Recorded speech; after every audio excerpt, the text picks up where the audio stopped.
What is up, ladies and gentlemen? My name is Jasper Jeep, and welcome back to Danganronpa 2. But, before we begin, there's something I would like to take some attention to. And, I'm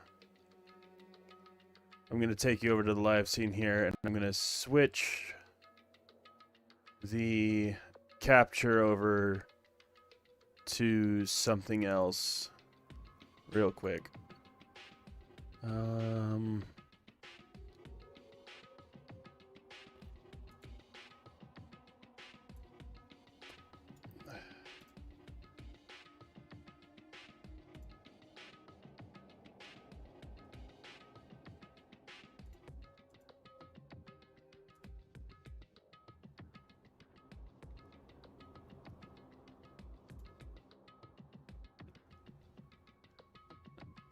Huh.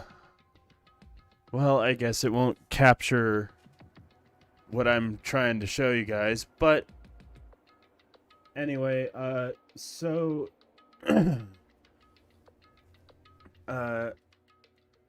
lately I've been thinking about, my dog Titan, and he is getting older in years, and basically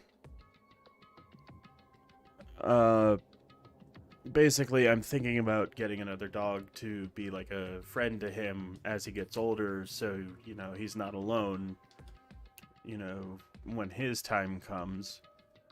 And I was searching on this website called Brother Wolf Animal Rescue. That's BWAR.org.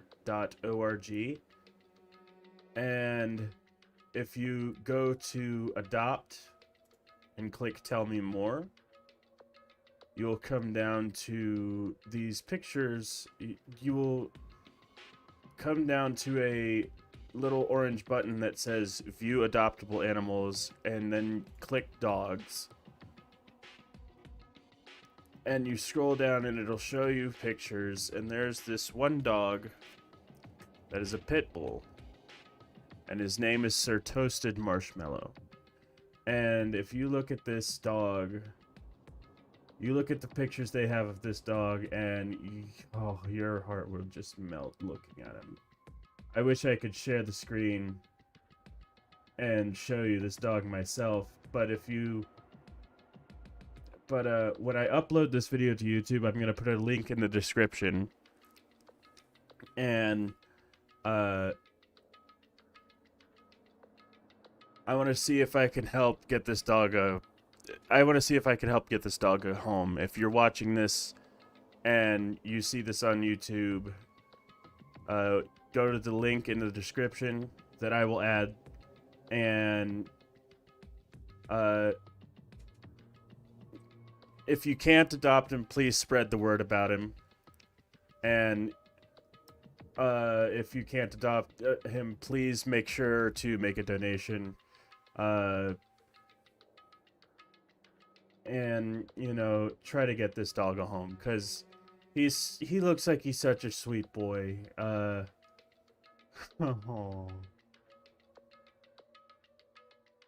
he's so cute. Yeah, it says here that he is 1 year old, 7 months. 1 year and 7 months. His adoption fee is only $100 with some paperwork, and he has been in the shelter since October 2nd of this year. So, yeah. And also, there are other animals. If somebody adopts them and you want to adopt a dog or a cat or any other type of animal, Brother Wolf has all sorts of animals that are ready for adoption. They currently have a bunch of puppies that are up for adoption. And, try to get all of these dogs a home. And, that would be just wonderful. And, yeah, that's BWAR.org/adopt/dogs. Or /adopt. If you want to see other animals, you can just leave the dogs out of it, and it'll show you everything they've got. But yeah, thank you very much for listening to me ramble on about this website. Anyway, So let's get back into the game, shall we? We're about to start the trial. Nagito's recently decided he has big balls for once and is treating everyone like shit.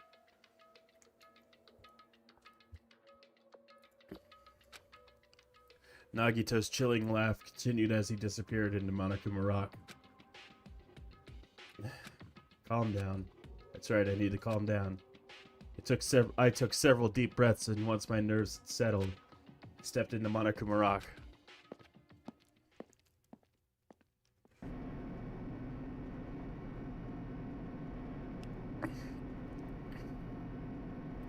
The elevator shook violently as it descended at an ever-increasing speed. Hey.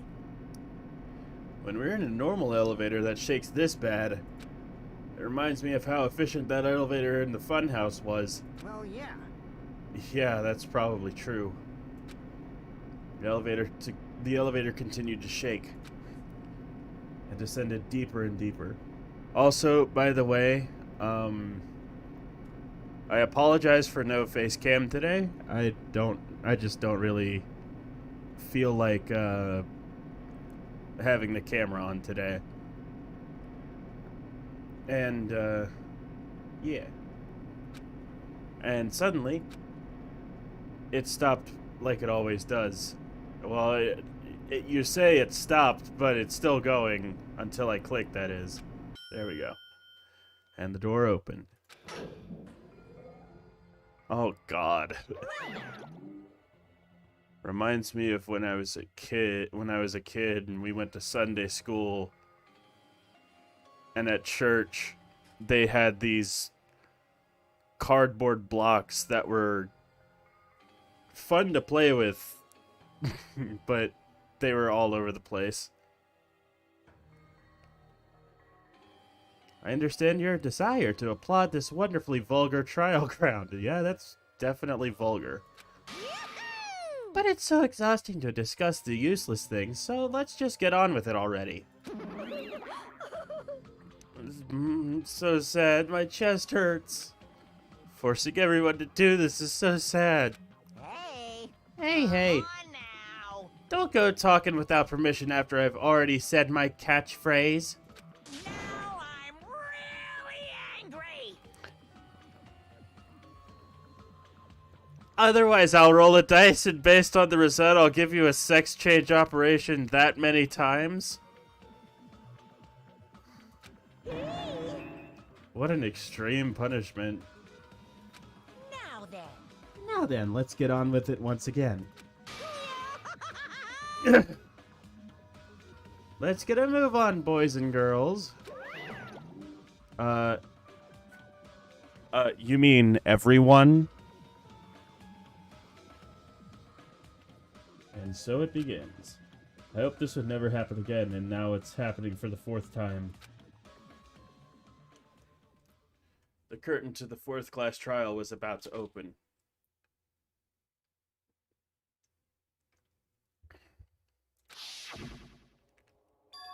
Nekomaru Nidai, the ultimate team manager.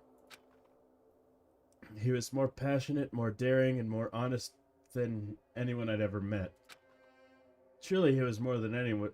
He was more man than any of us. He also liked to talk about taking shits. He sacrificed his body to protect Akane, and his appearance changed drastically because of that. But he still tried to live earnestly. Just when I finally got used to his new form, Nekomaru's killer is one of us. Killing someone because it's the only way to survive is no excuse. I won't let this be excused. I cannot speak. I won't forgive this. The person who betrayed Nekomaru, who betrayed their friends, I will never ever forgive them. And so, this life-threatening trial billowing with hope and despair has begun. Why, yes, I would.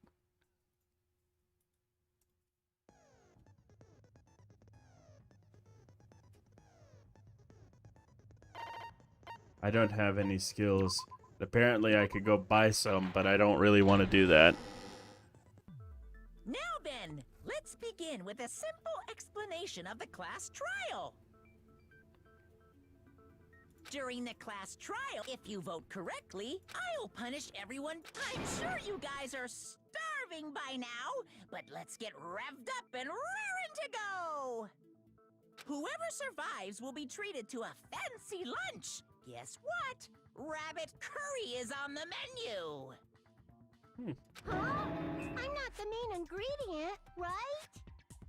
I'm here today because Coach Nekomaru risked his life to protect me.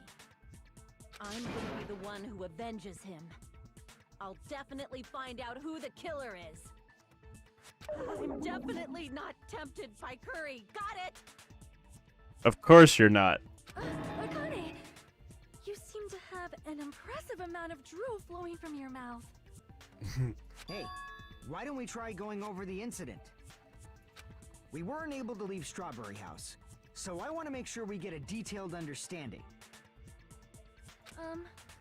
I discovered Nekomaru's body a little before 7 a.m.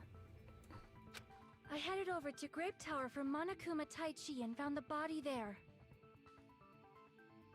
Hajime and Chiaki were also with me. Hajime was with Miss Sonia and Chiaki that early in the morning? Don't tell me you three were together since last night! Imbecile! I am not some woman with flexible legs! What? Of course you're not. You're much classier than that. With legs like those, I could probably do the splits real easy. But you're the gymnast. Whatever. We just happened to run into each other on the first floor of Grape House and went to the tower together. And then, the three of us discovered Nekomaru's body.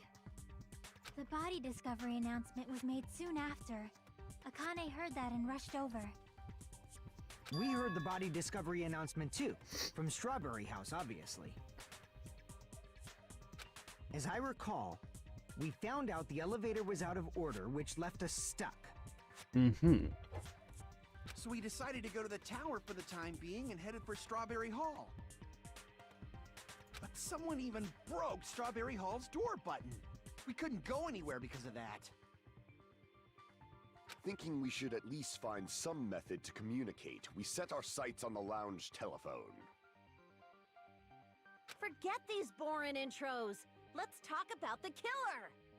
Anyway, it's definitely someone from Strawberry House. What do you mean, definitely? There's no way a chick would kill someone so cruelly. So it must be one of you Strawberry House dudes. One of you better hurry up and confess, or I'll break all of you in half! You're the cruelest one here! Now, enough with the lovers' quarrel. We need to think about this seriously. We don't have the luxury of discussing irrelevant things. The incident this time has many questions. The incident notwithstanding, I also have many questions. Then let's start with something even Miss Sonia can understand. The weapon. That's a bit of a backhanded comment. Well, the weapon is obvious, right?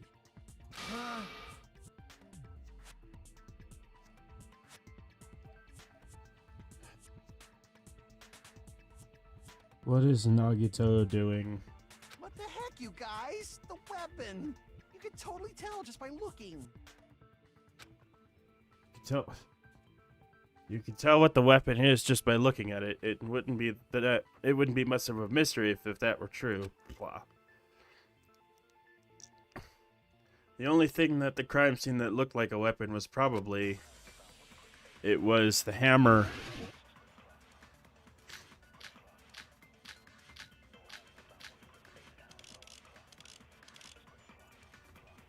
new looking. I guess we should figure out the weapon first. The weapon was right there at the scene of the crime. That pillar, huh? No, the hammer! The killer used that hammer and beat the crap out of him. No, that's wrong.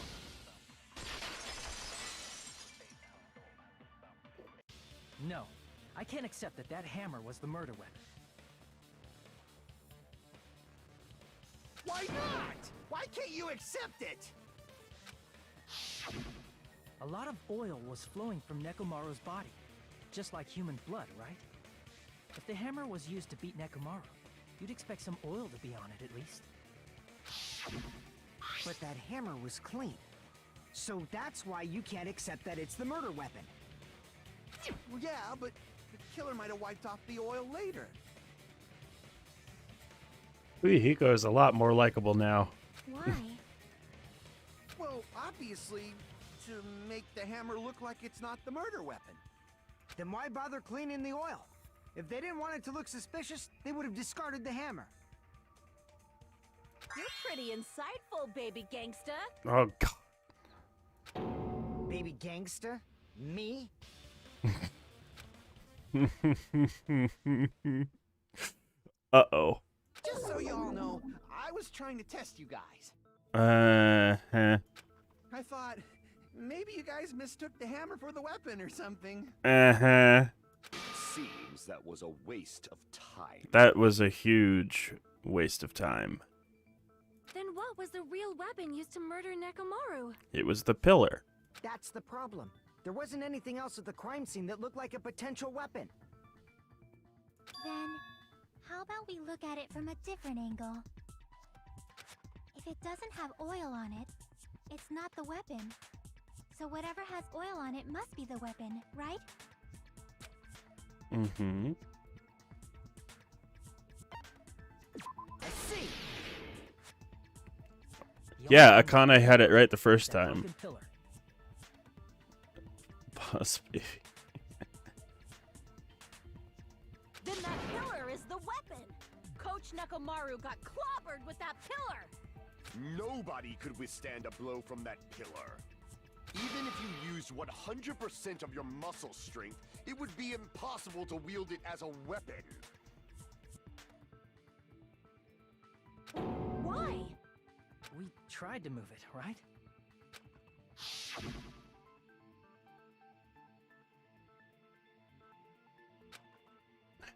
It's no use. It's barely budging. Didn't I tell you? Yeah, that pillar was pretty freaking heavy. But there's one dude who could have lifted that pillar. Huh? Who are you talking about? Coach Nekomaru's robot body. With that dude's super strength, lifting a pillar would be real easy. So, he lifted the pillar, and then what? Did he use it to beat himself? You mean Nekomaru killed himself? Don't be stupid.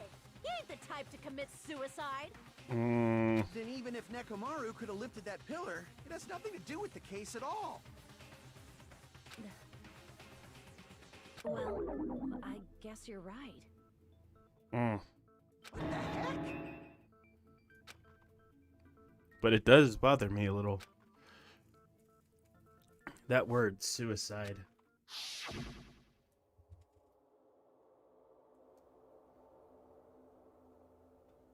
By the way, the fourth murder of the killing school life was apparently ruled a suicide. Huh? No, that shouldn't matter. There's no way Nekomaru would commit suicide.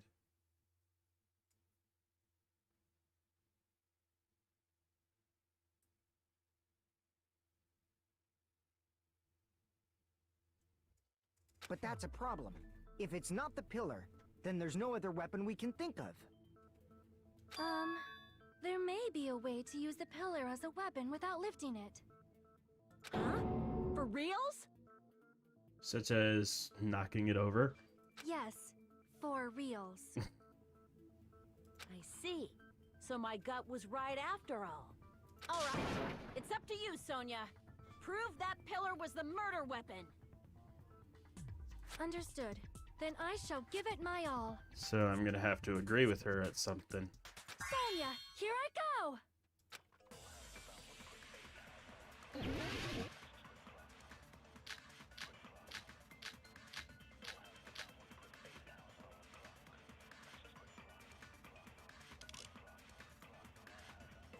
There's no need to lift that pillar.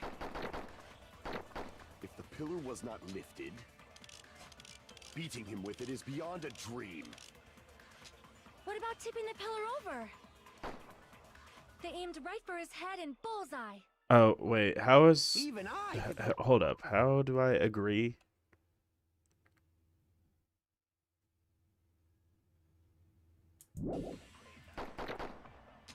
Considering the pillar's weight, it probably exerted a ton of force. Sonia, you go, girl! I'm getting hella excited!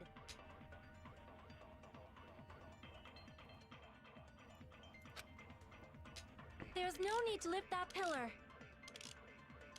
If the pillar was not lifted, beating him with it is beyond a dream. What about tipping the pillar over? No, that's wrong. I guess that's wrong. I don't know.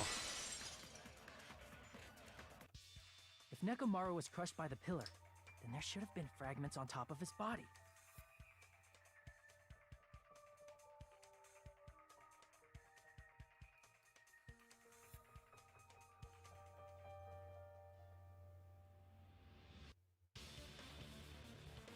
Yes, I saw that. Oh, the blue words are on agree. Okay.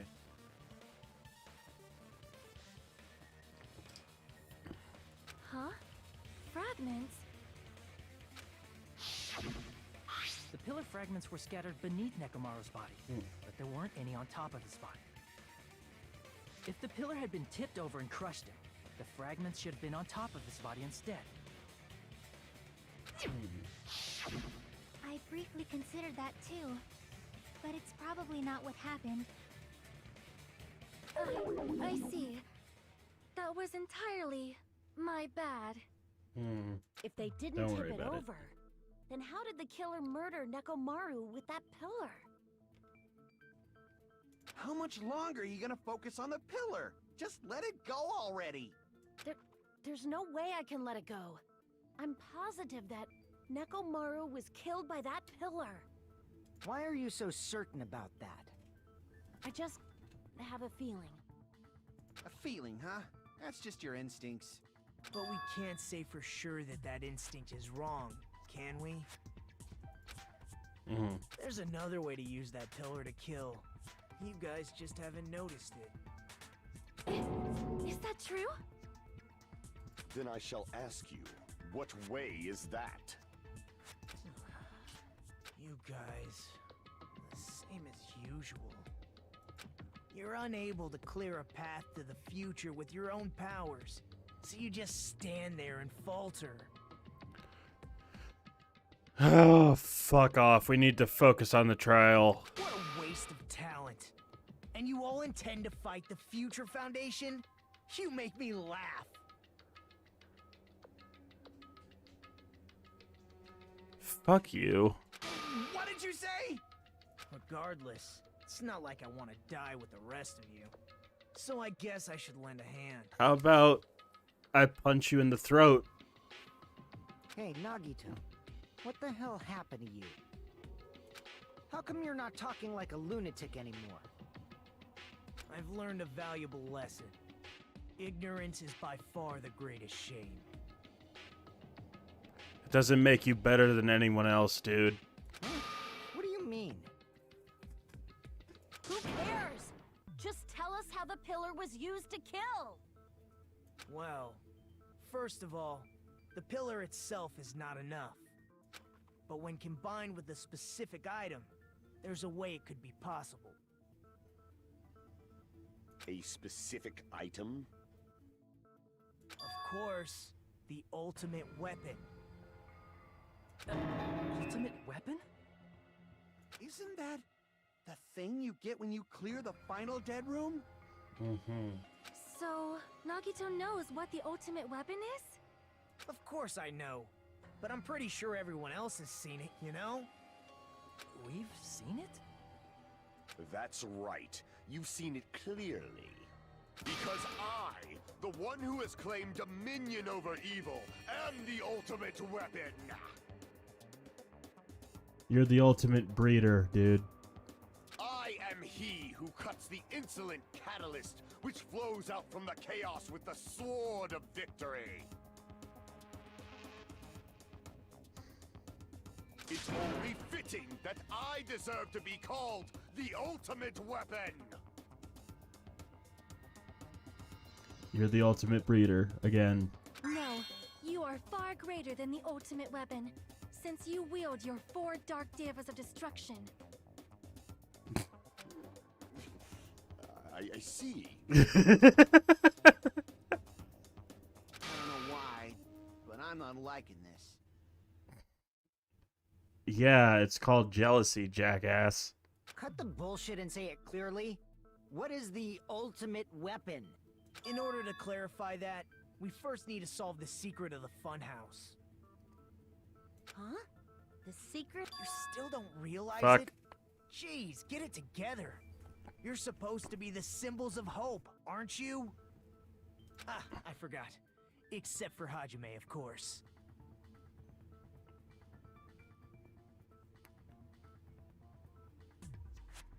Fuck you, dude.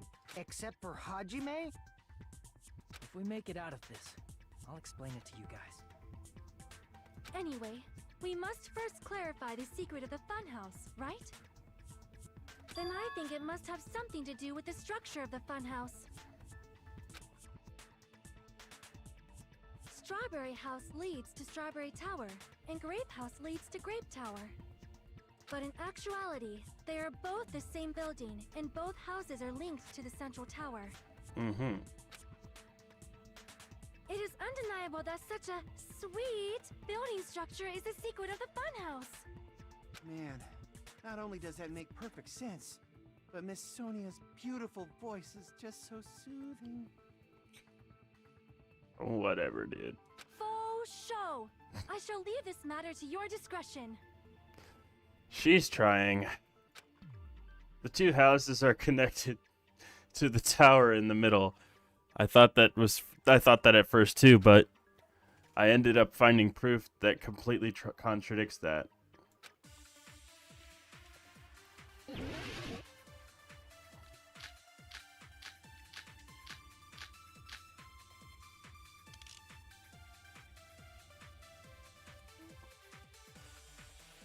In truth, Strawberry Tower and Grape Tower are actually the exact same place. So that's the secret of the No. funhouse. Is that really it? It's weird to say they're both the same place.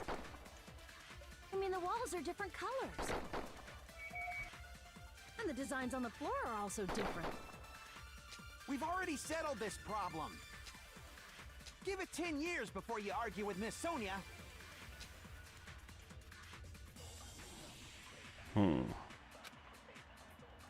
I think it's a Kane's thing that I need In to... truth, Strawberry Tower and Grape Tower are actually the exact same place. Wait a minute. Fuyuhiko's account. What is it?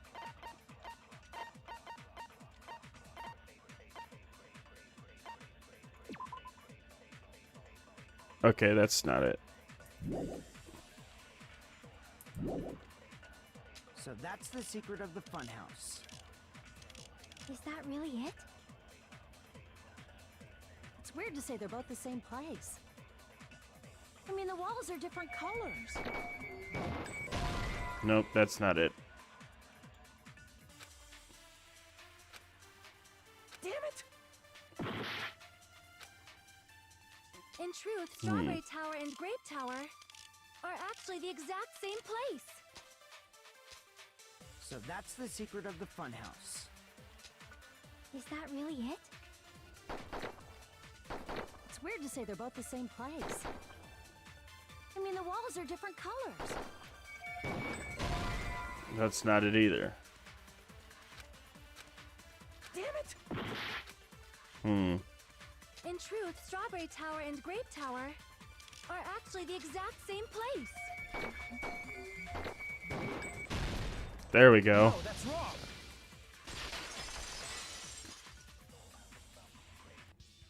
Both of those towers, are they really the same place?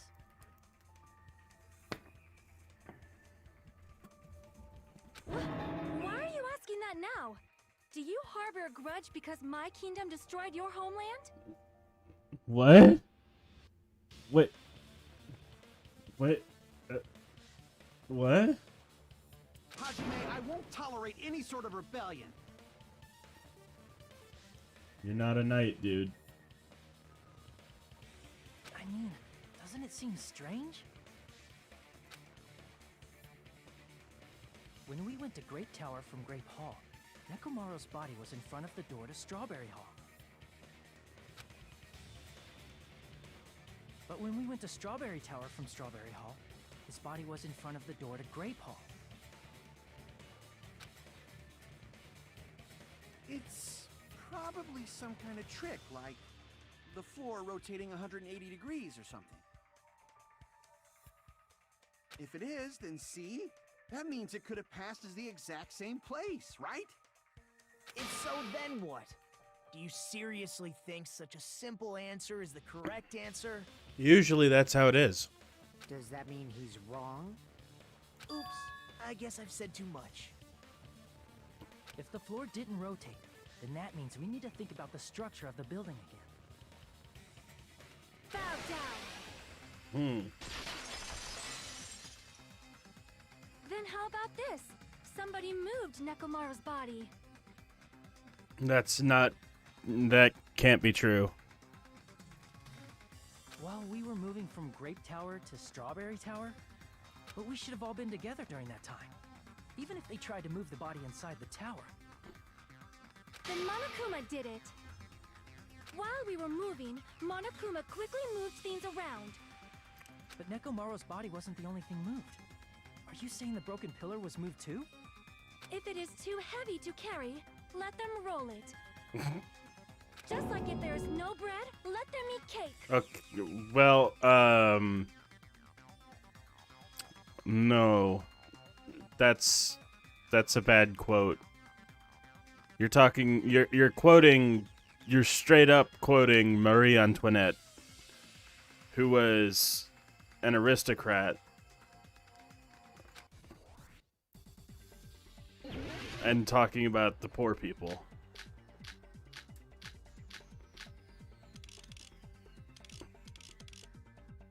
There are many different ways. Oh shoot, I forgot how The to... body and the pillar could have been moved. Hang on, I forgot how to do this.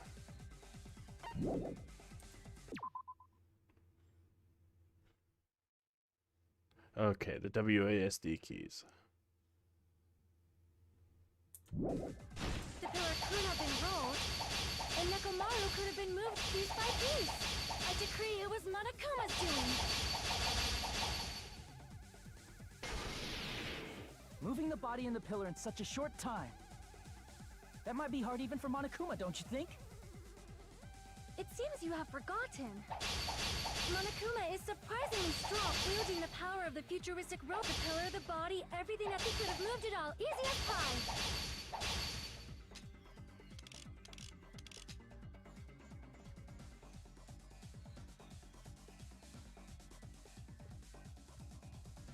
It seems you have forgotten.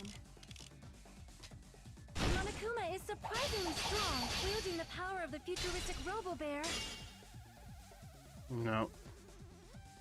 Crap! Huh. It seems you have forgotten. Monokuma is surprisingly strong, wielding the power of the future, the pillar, the body, everything at the crime scene. Allow me to cut through those words! Mm-hmm. Moving the body and pillar is possible, but it would have been impossible to move the oil on the floor.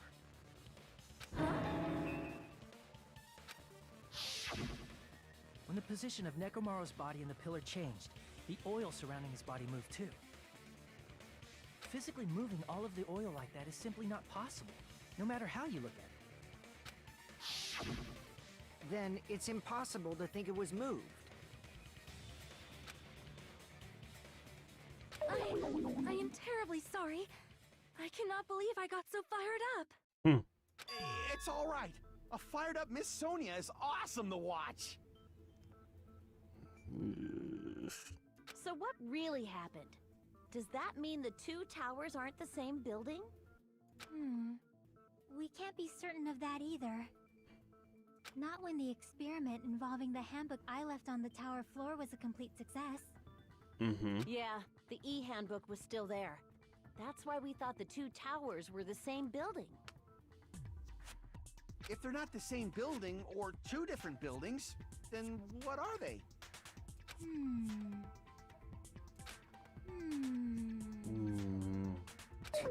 No idea, huh? This mystery ties to the secret of the funhouse. We don't have enough clues to solve that mystery. And the only thing we can do is rely on the one person who has those clues. Nagito. Hey, Nagito. I thought it would come to this. I knew my turn was coming up.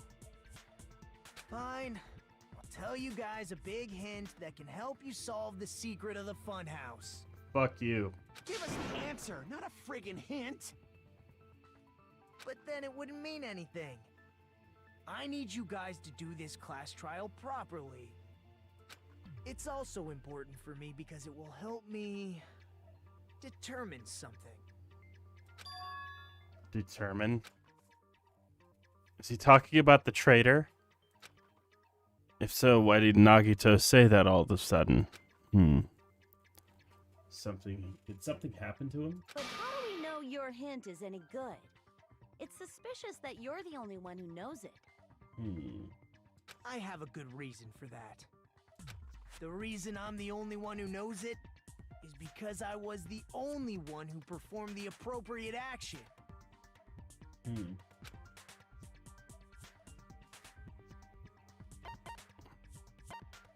I see! You're talking about the final dead room, right? You cleared the life-threatening game there and found something, didn't you? That's right. The hint is what I saw after I cleared it. In the depths of the final dead room, there was a hidden room surrounded by concrete. And there, a small conspicuous window waited, all by itself. From that window, I saw some very strange scenery. Strange scenery? Instead of explaining it, it might be faster just to show you. At an opportune time, I found a perfect camera in the final dead room. You took a picture? Yep. Nagito grinned creepily as he retrieved a small digital camera from his inner pocket. See? This is it. As he said that, he showed us a peculiar picture. What picture would that be?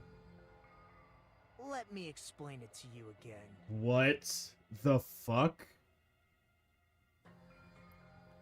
We're in the middle of fucking nowhere?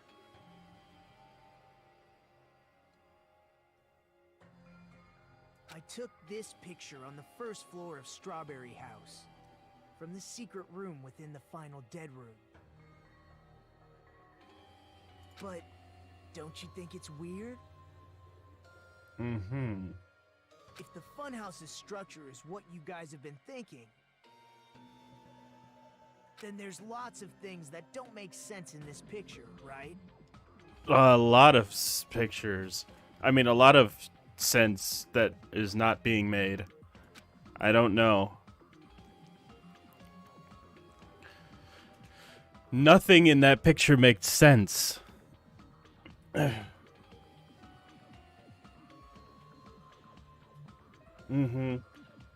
let's begin.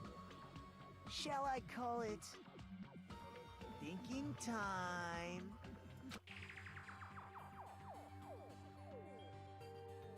What doesn't make sense in this picture? You're in the middle of a pine forest and there's no island. It's not on an island.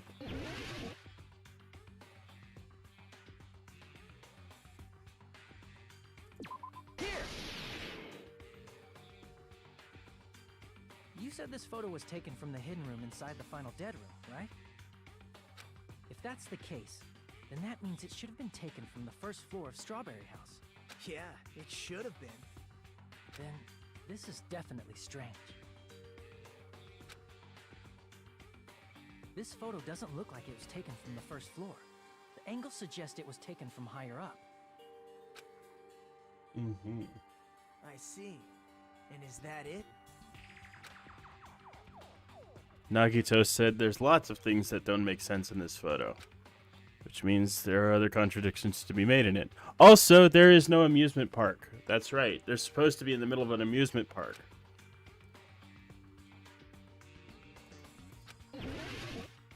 Another spot selection.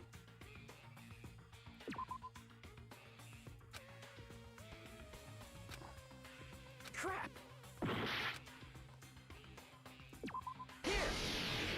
Mm-hmm. If the structure of the funhouse is what we thought it was,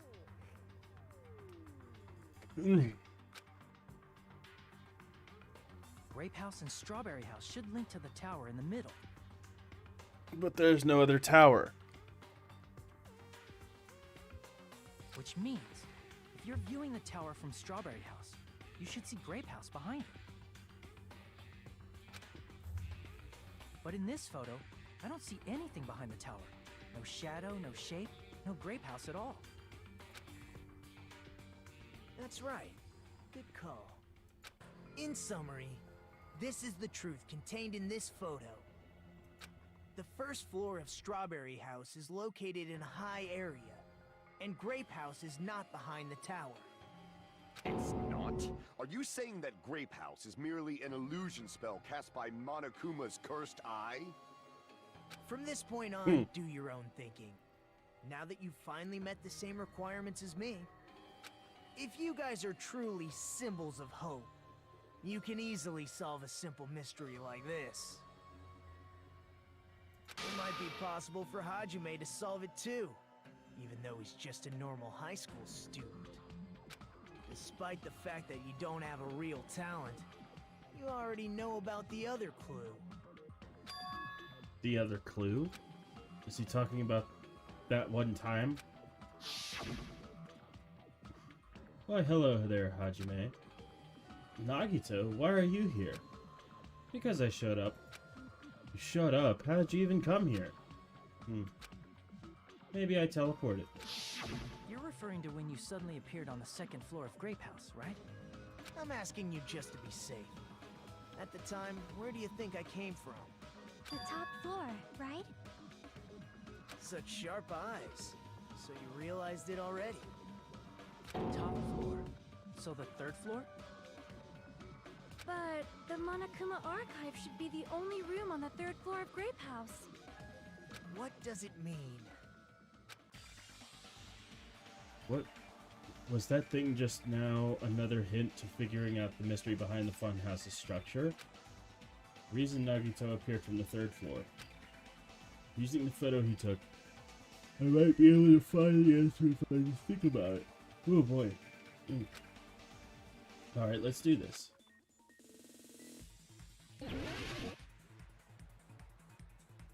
Oh shit.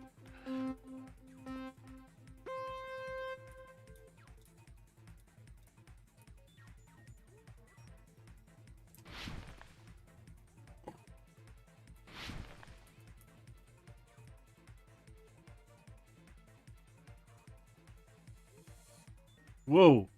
Whoa. Oh gosh.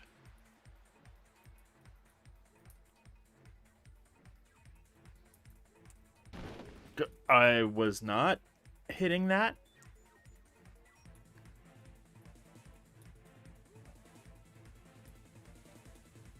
Ah!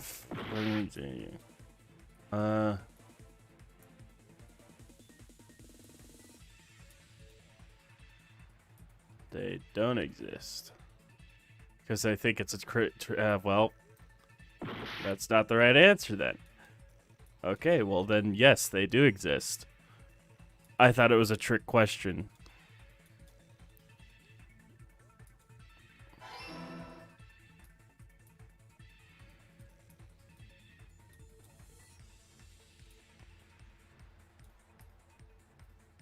Whoa! Jesus. Whoa.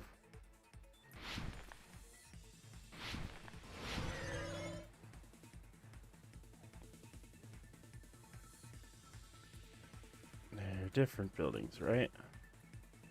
Nope.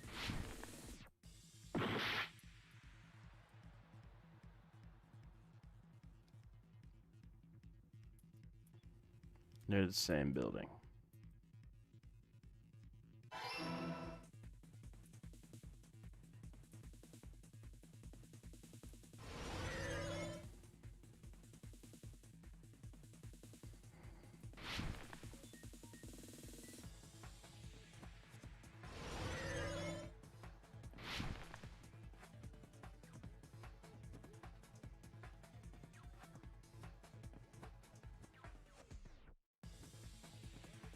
I didn't do this right. Oh, yeah, they're vertical.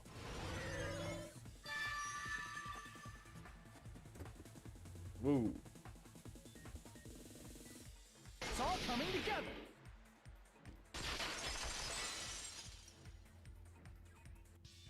Got it. I know the secret of the funhouse. Then let me hear it. What kind of answer will you give, I wonder? In the picture Nagito took from Strawberry House, I didn't see Grape House at all. So where did Grape House go? There was only one possibility. It was in a position where it couldn't be seen from Strawberry House. Mm-hmm. Which means Strawberry House and Grape House are in the same building, but on different floors. Same building, different floors? Then the two houses aren't two different three-story buildings. They're actually one six-story building? Mm-hmm. If you think about it like that, based on Nagito's picture, it's clear where Strawberry House is located.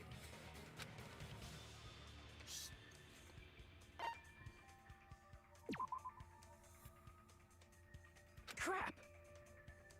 Oh, wait, yeah, no. I see!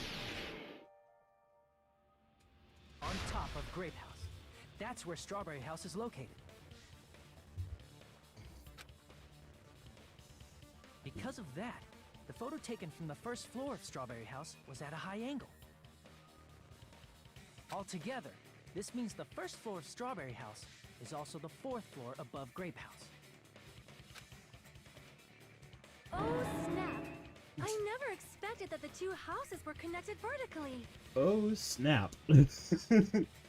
But what about the shape of the building? The two houses were completely different shapes. Yeah, but that doesn't mean... Strawberry House is four-sided, and Grape House is six-sided, right? Doesn't mean that they can't change architecture throughout the building. It never occurred to us that they were the same building because it was structured with two different shapes. A quadrilateral and a hexagon, overlaid atop each other to misdirect how we would perceive them. And it worked, didn't it?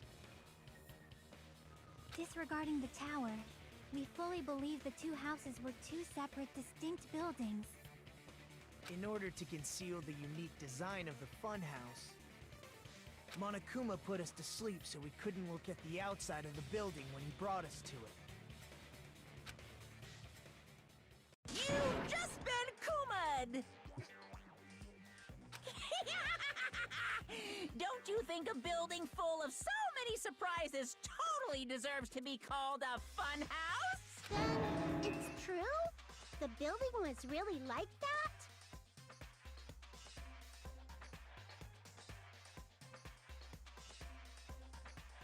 That's right!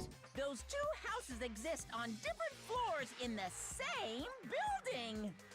Constructing a building like that on your own without my knowledge? How horrible! Then what about the towers? Are they arranged vertically just like the houses? Yeah, Strawberry Tower and Grape Tower should have also been different floors inside the same building. Just like Strawberry House was on top of Grape House. Strawberry Tower was also on top of Grape Tower.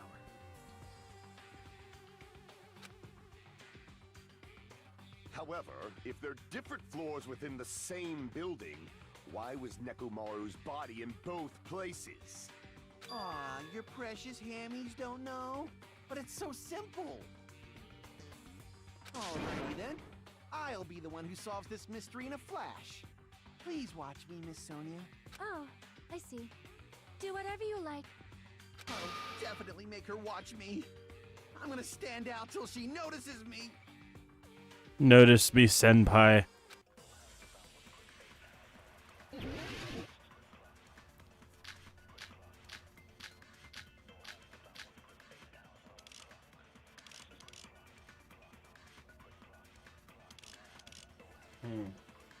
I'm gonna solve this mystery in a flash. Then hurry up, dumbass! One of the bodies in one of the towers was actually a dummy. No, that's wrong! Right off the bat, bullshit. Nekomaru's body wasn't a dummy. That can be proven by Kazuichi's account. By his own account. His own fucking account.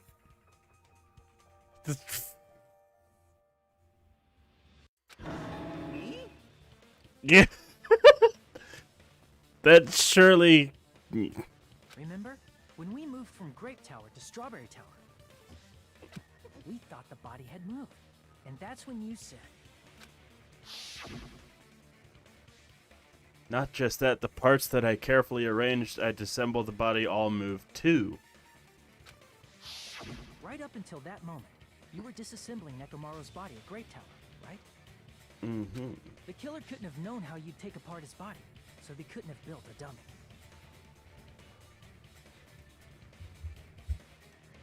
Unless Kazuichi was the one who built the dummy, then it would be a different story. Exactly.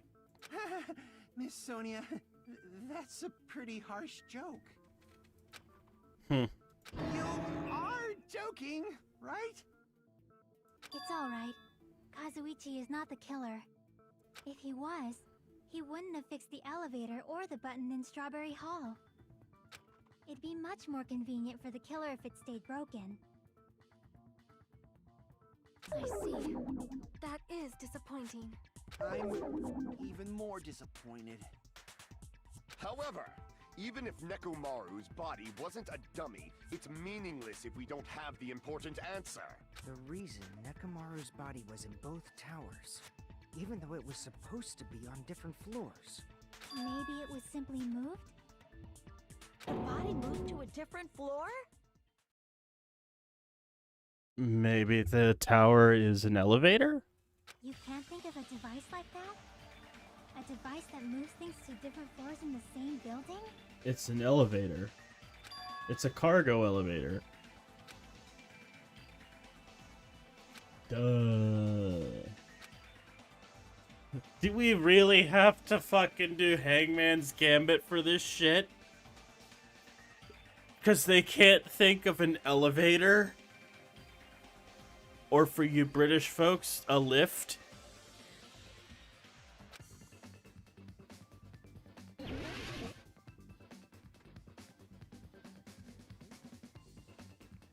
You've got to be kidding me.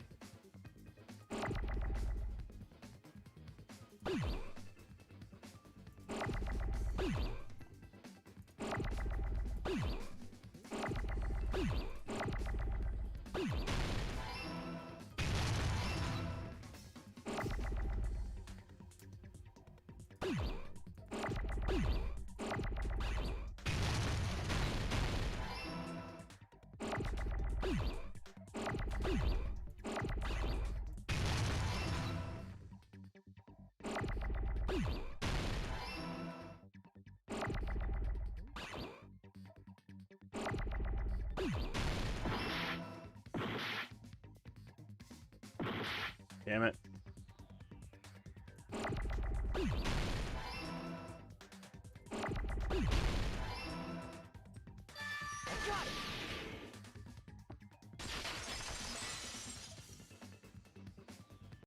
You must be talking about an elevator. We had to go through that bullshit. We have to go through that whole bullshit just to come up with elevator. Are you saying Nekomaru's body was transported using an elevator? Where the hell is this elevator anyway? It's the tower itself. Mm-hmm. The inside of the tower is one big elevator. Which means the tower was designed so that the whole room goes up and down like an elevator.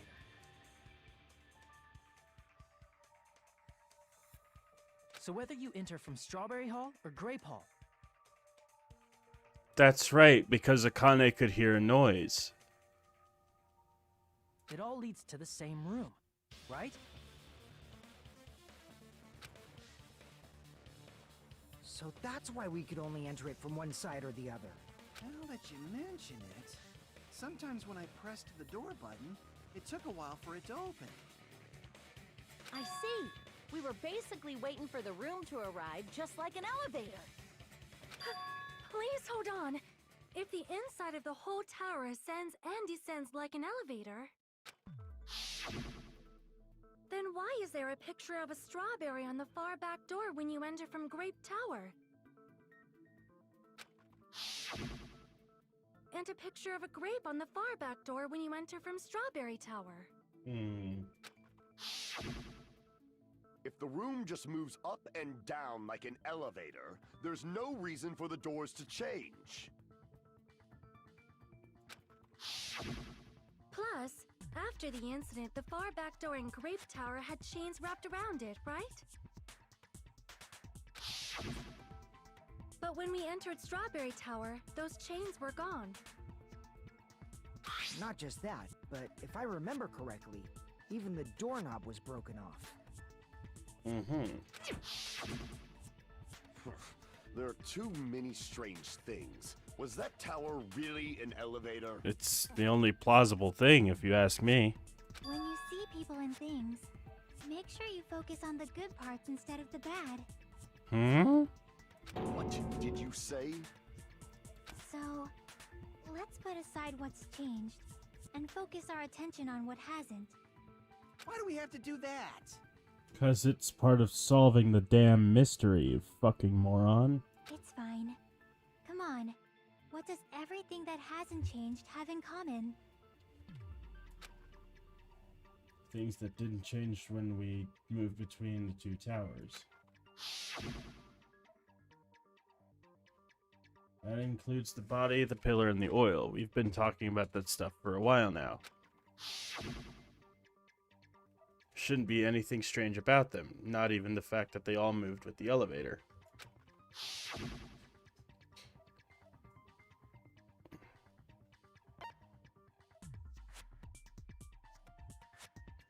I see! They were all on the floor. Is it safe to say that all the items on the floor didn't change? And? Why did the picture on the far back door change? If you can figure that out, you'll have the answer.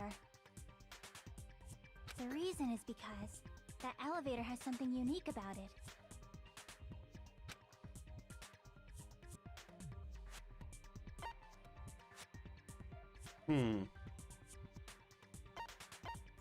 I see!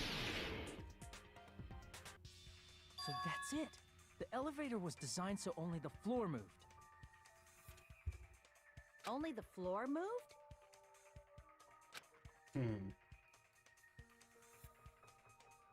Which means the whole room wasn't an elevator, only the floor was.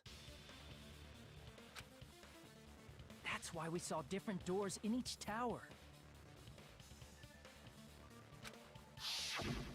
Which means on the first floor of Grape Tower, the door on the far back wall had a strawberry design.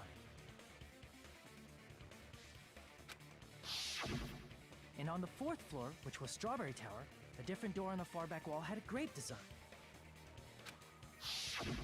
Then, where do the different floors lead? Different doors, you mean? I want to say they lead outside, but they're probably just for show. Yep. It's to make you think that it's Just for show? Why was something like that necessary? to make the illusion of you going through different doors. So we'd falsely believe that the doors were connected to where their picture signified. Yep. It was actually very effective. Because of that, we totally misunderstood the building's structure. Mm-hmm. I don't get it. But I guess it means whoever designed this building had a totally twisted personality. Did you hear that, mon ami? Don't blame this on me. Take responsibility for yourself. Then I'll take responsibility and gently caress you. What the fuck are you talking about? Whoa! No! No, no, no, no, no, no, no, no, no, no, no, no. No. No, absolutely not. They're quote unquote brother and sister, right? No. Wait, there's no way that's gonna happen. Stop with the tasteless jokes. By the way, what does the chain on the far back door in Grape Tower mean?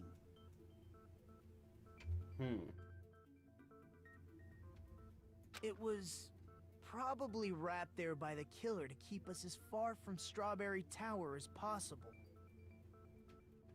Why? Because of that chain. You guys thought you couldn't enter there, right? Like you said, I could probably use these parts to repair that button, but seriously, hold on. Even if you do repair the button, what's going to happen to the chain on the other side of the door? Chain? The door that leads to Strawberry Hall has a chain wrapped around the doorknob. Even if you fix the button on the Strawberry Hall side, the door won't open as long as that chain is there. You don't need to worry about that at all. Huh? The killer destroyed the Strawberry Hall button, so we'd stay away from Strawberry Tower. Everything was done to tamper with the evidence, so we wouldn't find out about the secret of the funhouse. The appearance of a body in the tower would contradict what we thought we knew about the building. In that situation, if we'd gone to Strawberry Tower, we'd have seen that contradiction firsthand. And using that as a clue, we might have discovered the truth. Alright. Give me one moment. I am going to go use the bathroom. So we'll be right back.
All right, I'm back, and let's just get right back into the game then.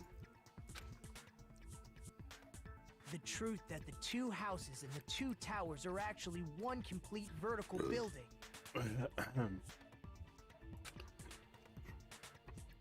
The killer wanted to keep us from learning that.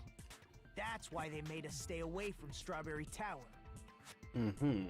They destroyed the button and wrapped a chain around the door just for that? Would it really have inconvenienced the killer if we learned the true structure of the building? It would have been a major inconvenience. After all, this funhouse is strongly connected to the ultimate weapon that killed Nekomaru. Hold on. You're progressing much too quickly. There's still a contradiction concerning the building structure. Where at, though? What a pain. It's fine already. Gundam, please proceed. Oof. You said earlier that Strawberry House and Grape House are connected vertically, right? If so, how does the contact elevator supposedly transport us from one house to the other? It's also vertical.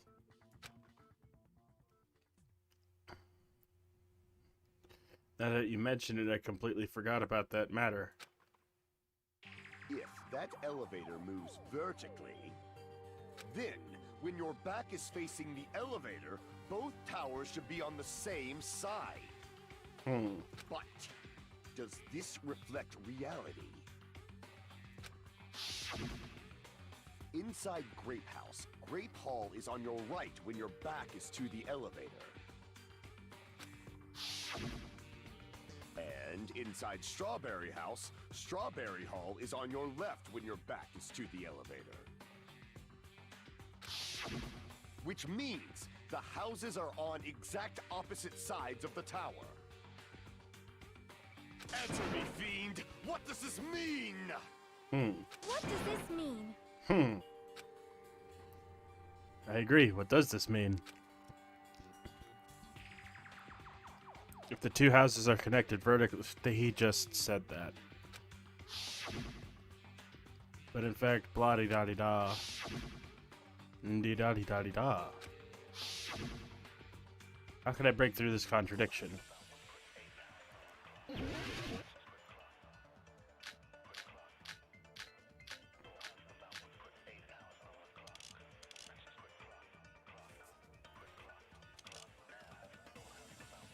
If the two houses are connected vertically, The elevator should move. vertically, not horizontally. However, at both houses, if the contact elevator is behind you, the towers are in opposite directions. Which means your reasoning It's clearly contradictory. What's with this iron curtain of teamwork?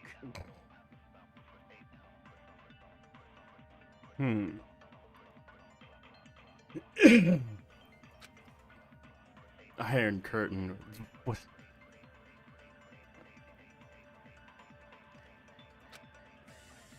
if the two houses are connected vertically, The elevator should move. vertically, not horizontally. However, at both houses, if the contact elevator is behind you, the towers are in opposite directions. Which means your reasoning It's clearly contradictory. What's with this iron curtain of teamwork?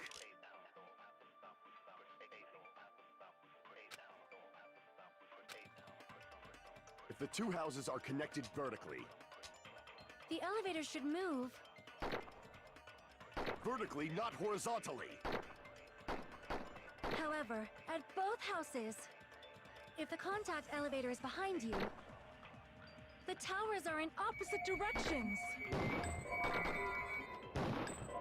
No. Which means your reasoning It's clearly contradictory. Let's take a look.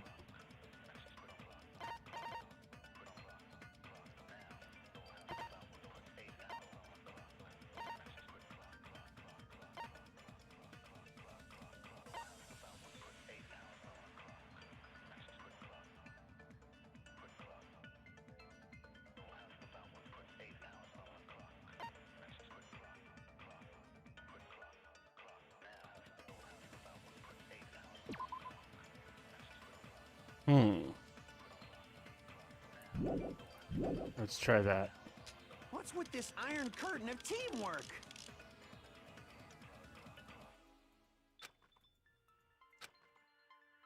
If the two houses are connected vertically, The elevator should move. vertically, not horizontally. However, at both houses, if the contact elevator is behind you, the towers are in opposite directions. Damn it! If the two houses are connected vertically, The elevator should move.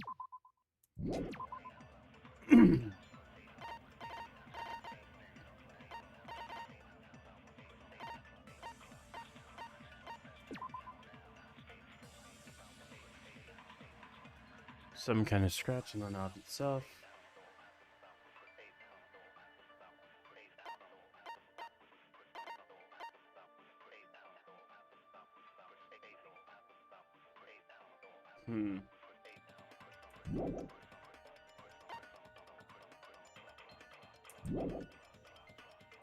No, that's not what I wanted to do.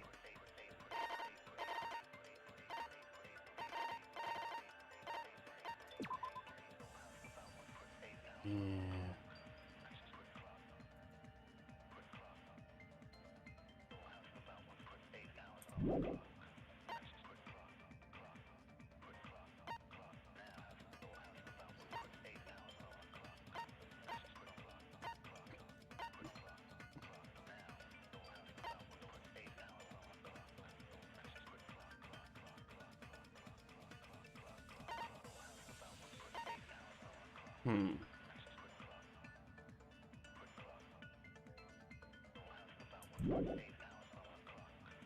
vertically, not horizontally.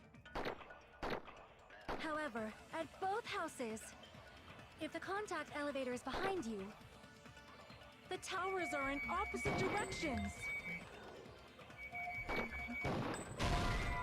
Damn. Damn it! Okay, The what two else do houses we are got? connected vertically.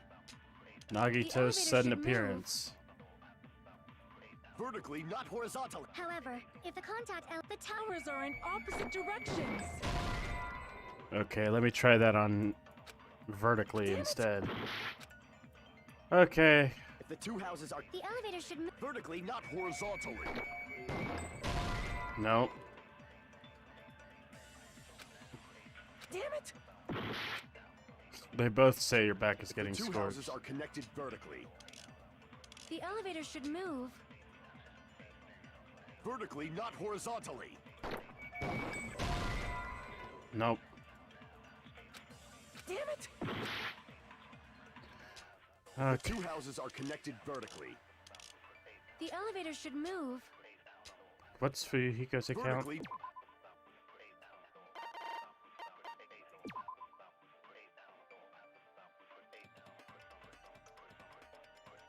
No.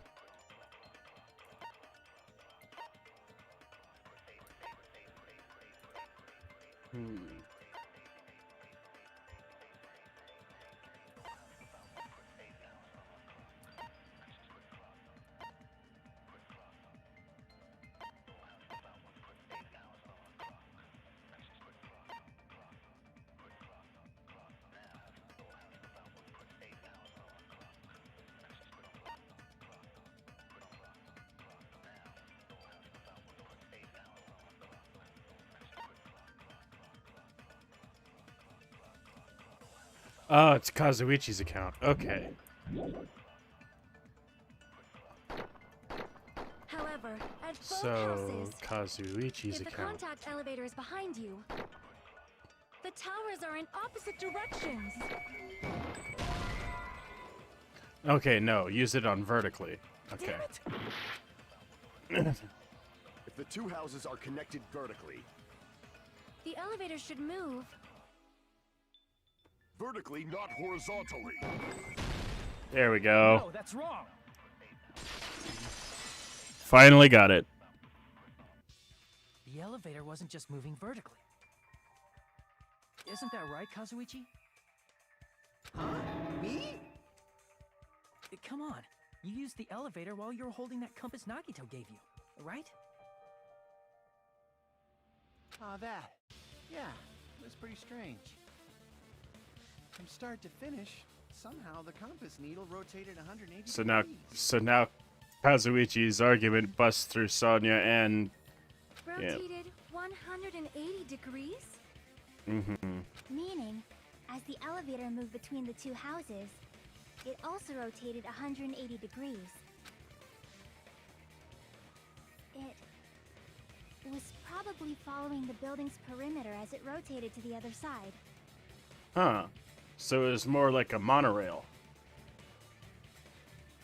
Which means the exit would be on the opposite side once you arrived at the other house, right? It's like an incline lift. And thanks to that, the tower we saw on our right side when we arrived at Grape House appeared on our left side when we were at Strawberry House.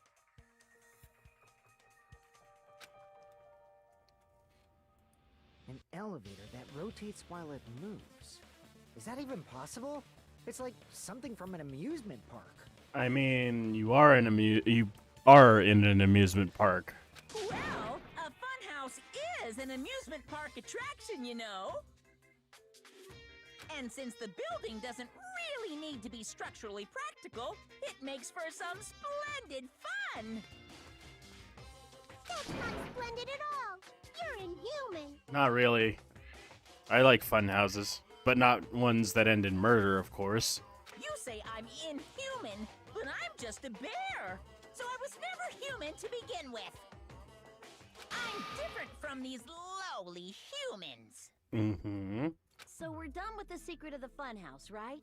Then let's start talking about the important stuff. What's the ultimate weapon that killed Nekomaru? And how'd they combine it with the pillar?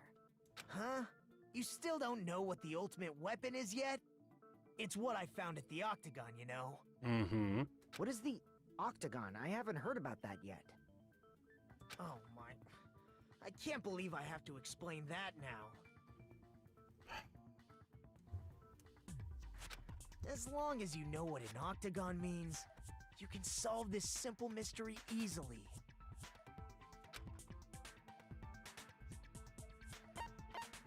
I see!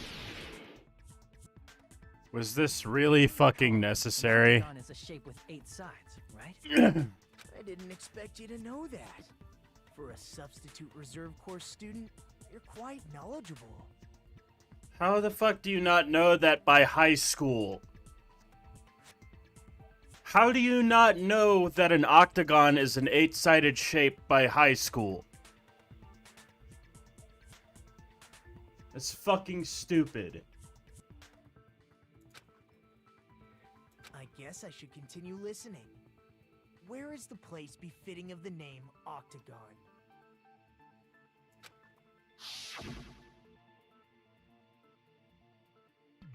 Place befitting the name Octagon is probably...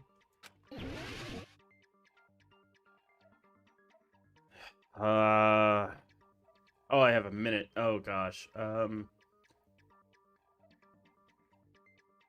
that's cylinder. These are quadrilaterals, quadrilaterals, quadrilaterals.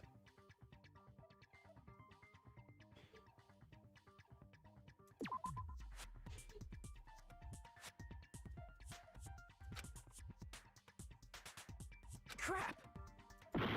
Well...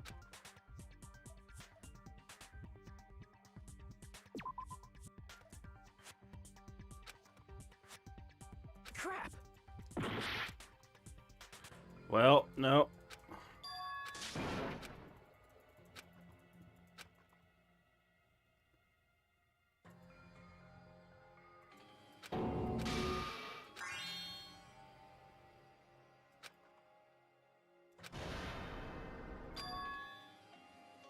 This is our end? No, it's not. We will never give up!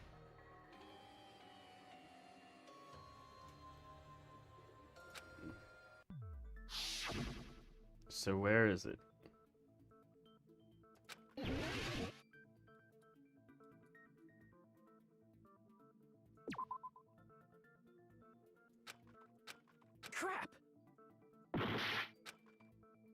Then where's the octagon?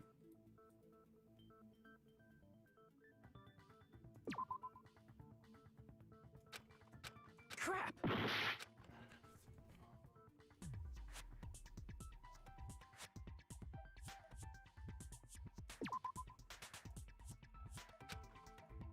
Crap!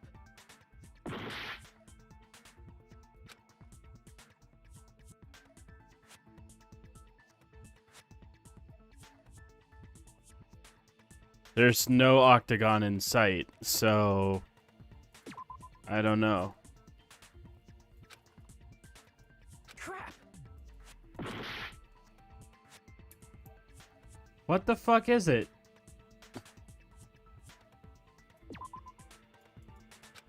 Crap!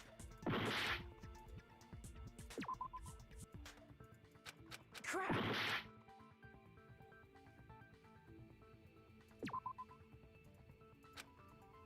Crap!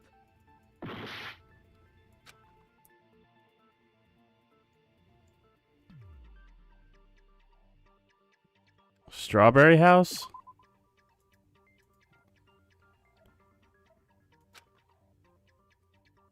Crap!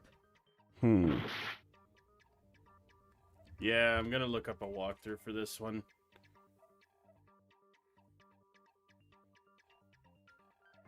At least the time stops when I'm, you know, not going through when the text is up. Ugh.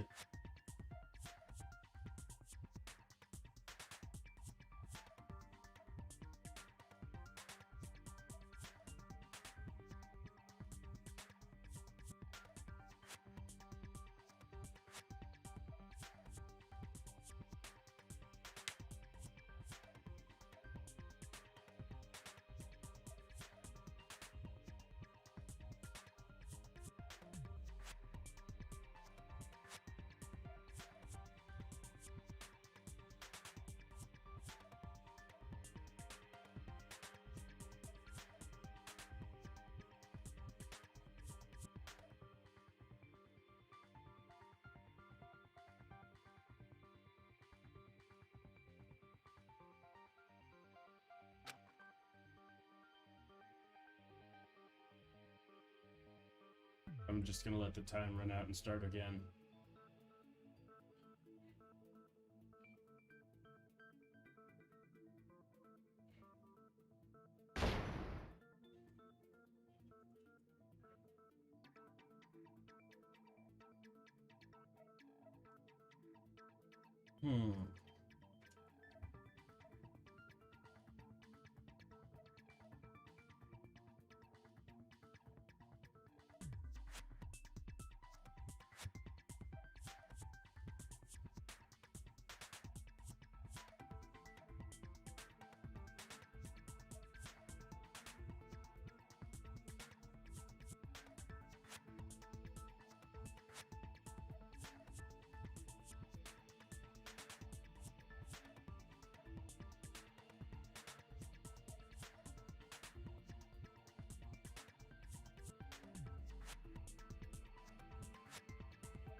Crap!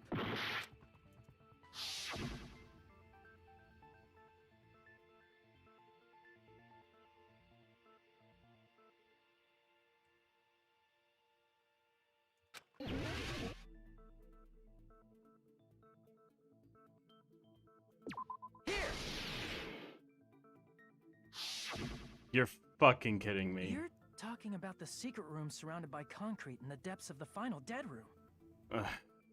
Why is that place the octagon? You know how the four-sided strawberry house is on top of the six-sided grape house? If you cut a four-sided shape out of a six-sided one, you get 8 edges. It becomes an 8-sided shape. That's basically the gist of it. Of course. The true identity of the Octagon is that secret room in the depths of the final Dead Room. In actuality, that place contained various weapons. Then the ultimate weapon was there too? That's a little different. I learned the true identity of the ultimate weapon at the Octagon. Learn?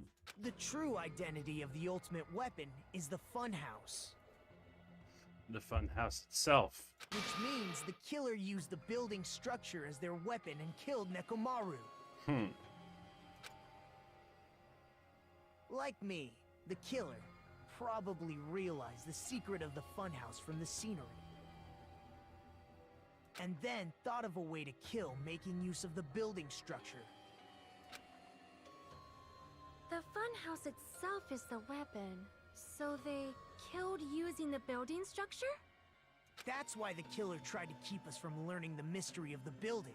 This is the most convoluted and confusing one I have seen yet.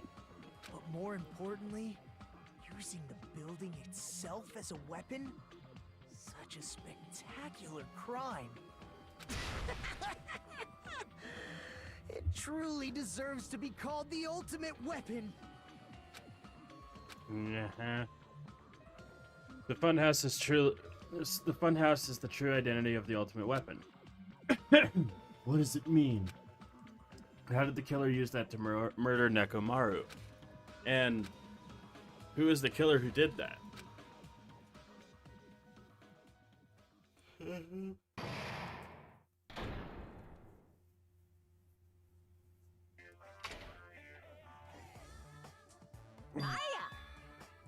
Why, hello there! I thought of a new bad word to call Monami. Oh boy. You can already tell I won't be pleased like this by this. Bleh. Let me say it right away. I'm already used to insults and slander. There's no way I'll get hurt by a mere word. Wait, what? Monami is a serious Stu Fatley. That's much more straightforward than I expected.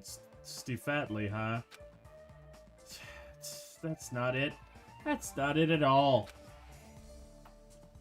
Stupid, fat, and ugly are the perfect jet stream attack. Incorporating all three of these would be... Ta-da! Stu Fatley. Where, there's a fat hidden in there? Okay, everyone, all together now. Monami is a serious Stu Fatley. Yeah, okay. Yes, I would like to save my progress.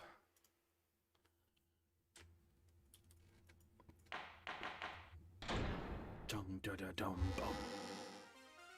Hello. I hope your day is well.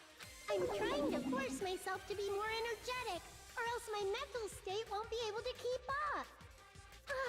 My heart's thumping like crazy. Mood.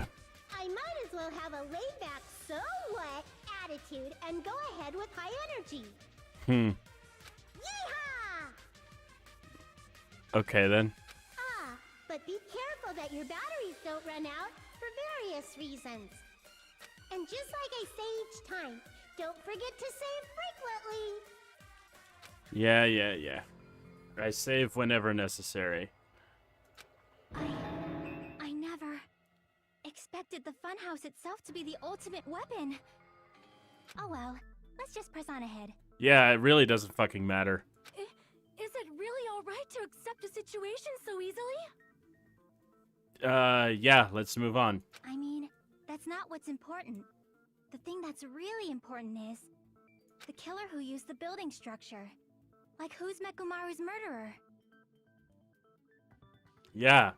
But is it really okay to believe the building is the weapon? Nagito said it, you know. There's no way I'd lie at such an important moment.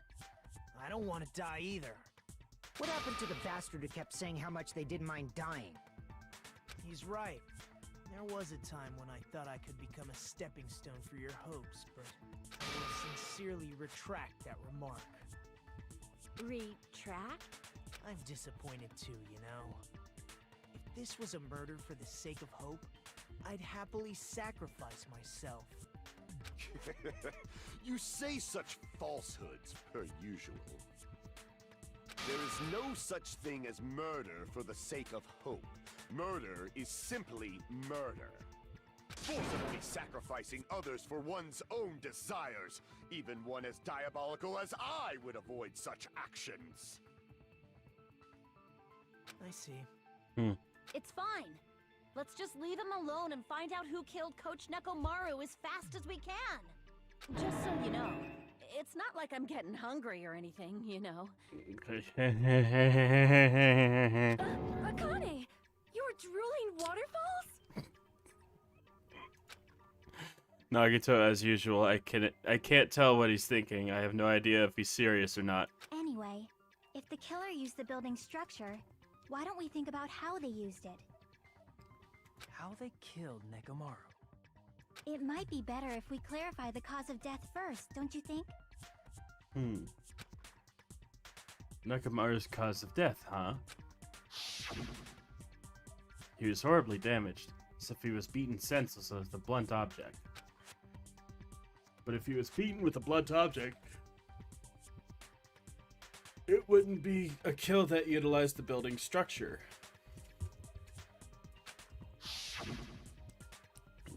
So what was Nekomaru's cause of death so that it used the...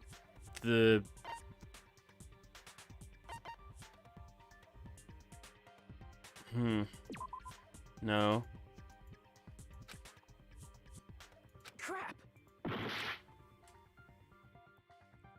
I'm thinking. Well, it had to be the button.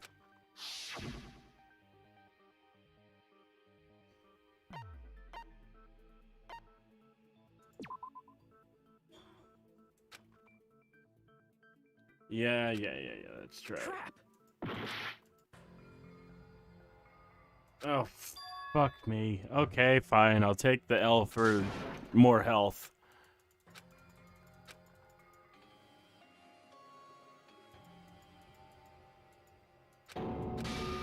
Yeah.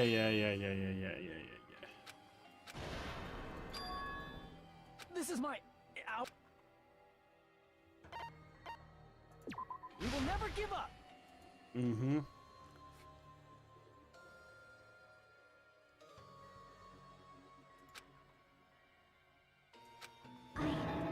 I never... Oh well, god, we gotta that's okay. start I need to over kill from the this- whole There's no conversation. way I'd lie. What happened to the... He's right. I was sincere. I'm just... There is no such forcibly. It's fine. Just so you know, it's not... Akane! Yeah. Anyway.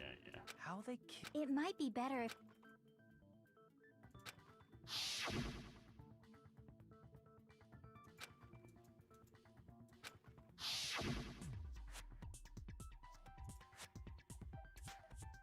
Oh, it changed. I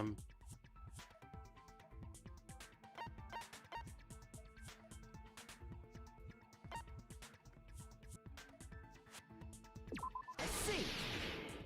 Falling? That's it. I think he might have died from falling. Oh no. Died from falling? If the funhouse's secret is that it's a structure where both towers and houses are vertically connected, then the killer made use of its height and caused Nekomaru to die from falling. Mm-hmm. Are you saying they pushed him off? Where'd they push him off from? That I don't know yet. Mm-hmm. Don't just make things up when you don't know the method. Hmm. Where in that building would you even be able to push someone off in the first place? It might be possible in the tower.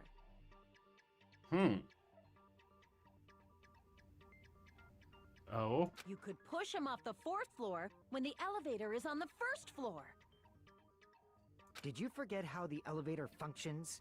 When it's on the 1st floor, the door on the 4th floor won't open. Saying he died from falling is truly incorrect. You should burn in the flames of hell. but my gut is going crazy right now. It's because you're hungry for rabbit curry. Nekomaru died from falling. Where to the... Yeah.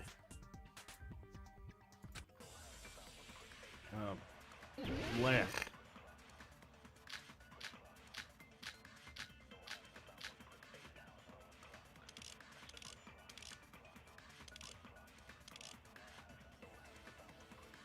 When the elevator is on the first floor, you can't go through the door on the fourth floor.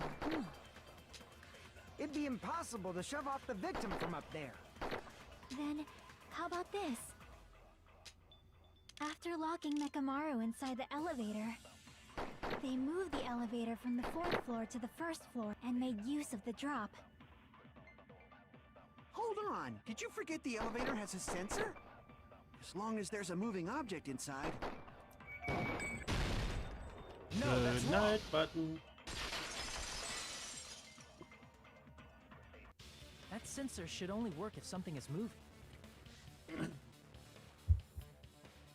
If Nekomaru wasn't moving inside, the elevator sensor wouldn't have detected anything. Could it be his sleep mode?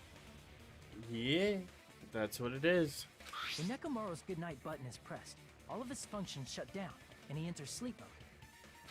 If he's in sleep mode, the elevator sensor wouldn't have noticed him, right? I see. So that's how... However, even if they moved the elevator in that manner, Nekomaru would have just moved along with it. Mm-hmm. There would have been no drop for him to fall and die from. Yes? That's what I was about to explain, before Kazuichi interrupted me. Silence, pest! Now you're calling me a pest? Oh. Way to create the drop inside the elevator while Nekomaru is still in it. Shaki seems to have an idea, but what way could that be?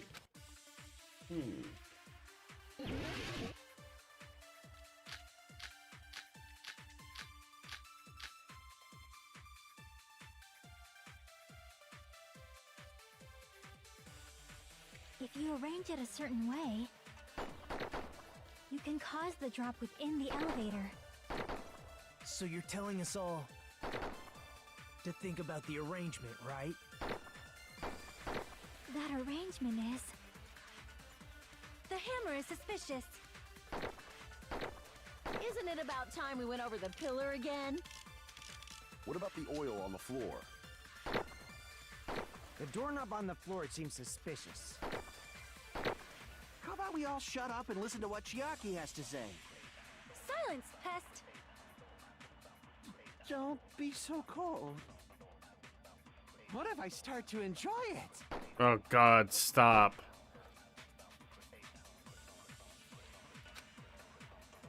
If you arrange it a certain way, you can cause the drop within the elevator. So you're telling us all to think about the arrangement, right? That arrangement is... The hammer is suspicious.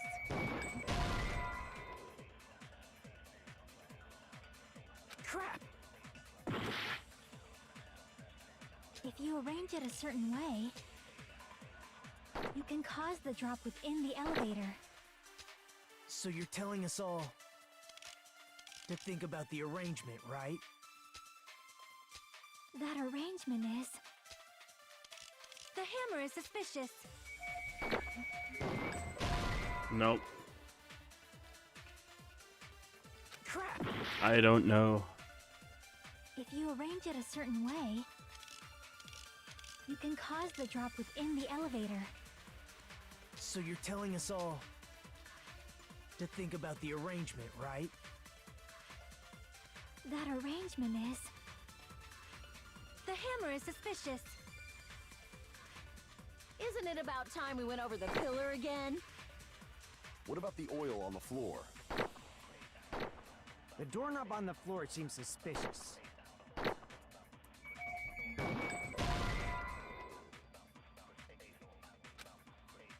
Crap! If you arrange it a certain way, You can cause the drop within the elevator. So you're telling us all to think about the arrangement, right? That arrangement is... The The doorknob hammer is with the suspicious. wire. Isn't it about time we went over the pillar again? What about the oil on the floor? The doorknob on the floor seems suspicious. I agree with that. There we go. Didn't the doorknob have scrape marks on it? Yes, did it not have scrape on it? That might have been where it got scraped by the wire. That is very true. Is that the same wire that was tied around Nekomaru? The tip of that wire was tied into a loop. Mm-hmm. If the elevator moved while that loop part hung from the doorknob, If they did something like that, he would have been suspended in midair. That's right. He was suspended in midair. Huh? The killer tied up Nekomaru with the wire while he was in sleep mode. Tied the tip of the wire into a knot and hung it on the doorknob to the 4th floor. With that, they moved the elevator from the 4th floor to the 1st floor of Grape Tower. And suspended Nekomaru in midair. That's right! He was so well hung! Kinda like... You better not finish that sentence. the killer took advantage of the elevator's unique feature. Only the floor moves. By doing that, they created a drop so Nekomaru could fall to his death. Too easy. So what if they created a drop? There's no way you can make him fall and die with just that. Why? If Nekomaru is suspended in midair like that, then how do you get him to fall? Because if he's suspended in midair, he won't die if he doesn't actually fall.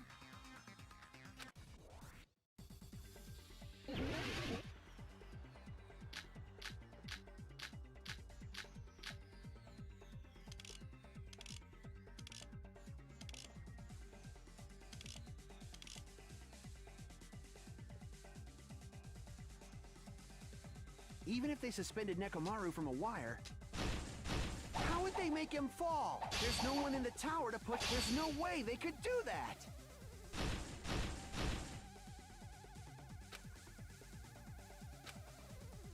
Even if they suspended Nekomaru from a... How would they make him fall?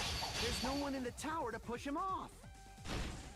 There's no way they could do that.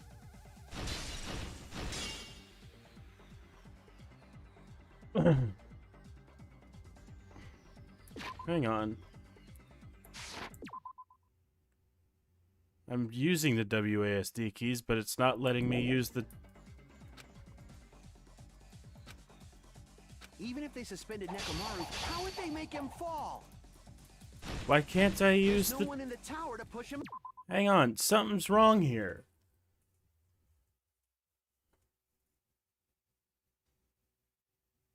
Oh, I gotta use the arrow keys. There's no way they could do that. Damn it! Why can't Even I... if they suspended Nekomaru, how would they make him fall? There's no one in the tower to push him off. Why There's no can't way they I... could do that.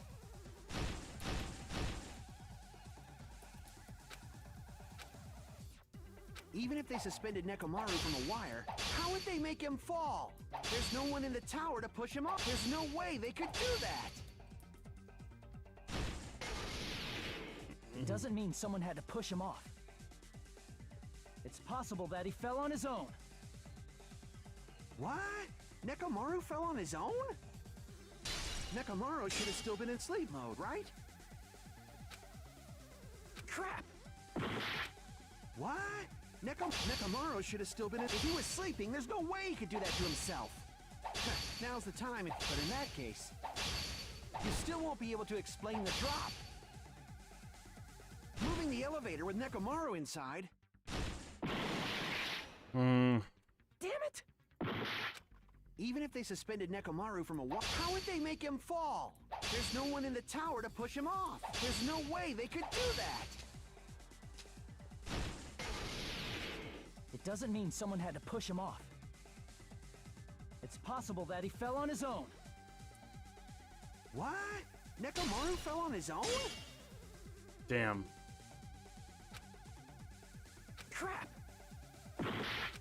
What? Nekomaru fell on his own? Nekomaru should have still been in sleep mode, right? If he was sleeping, there's no way he could do that to himself. Now's the time if you want to take back that... But in that case, you still won't be able to explain... Moving the elevator with Nekomaru in is just impossible. End of story.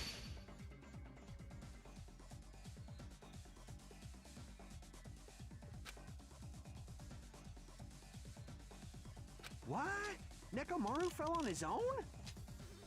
Nekomaru should have still been in sleep mode, right? Crap! What? Nekomaru fell on his own? Well, shit. What? Nekomaru fell on his own? Nekomaru should have still been in sleep mode. If he was sleeping, there's no way he could do that. Now's the time, but in that case, you still won't be able to moving the elevator with Nekomaru is just impossible. End of story.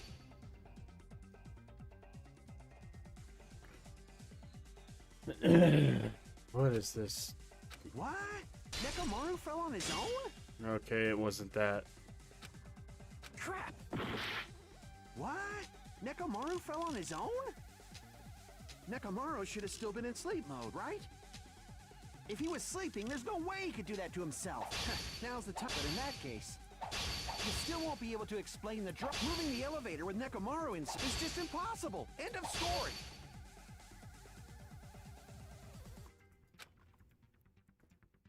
What? Nekomaru fell on his own? Come on. Crap! What? Nekomaru fell on his own? Nekomaru should have still been in sleep mode, right? Crap! What? Nekomaru fell on his own? Nekomaru should have still been in sleep mode, right? Crap!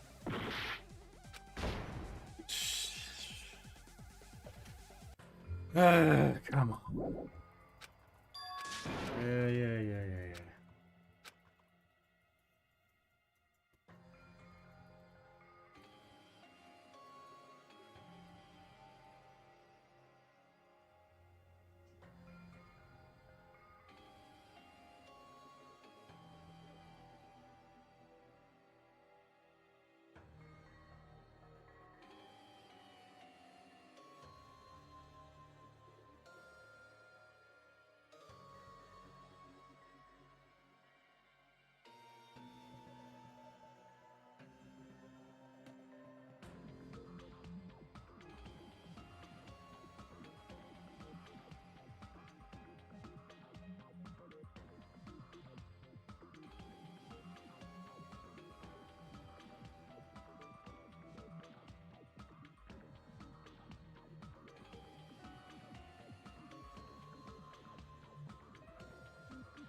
Clock's alarm, that's what it is.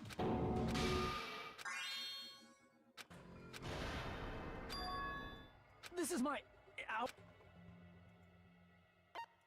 We will never give up! I figured it out.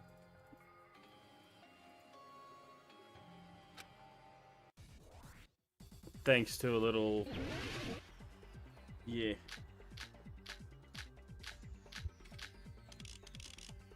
Even if they suspended Nekomaru from a... How would they make him fall? There's no one in the tower to push him off. There's no way they could do that.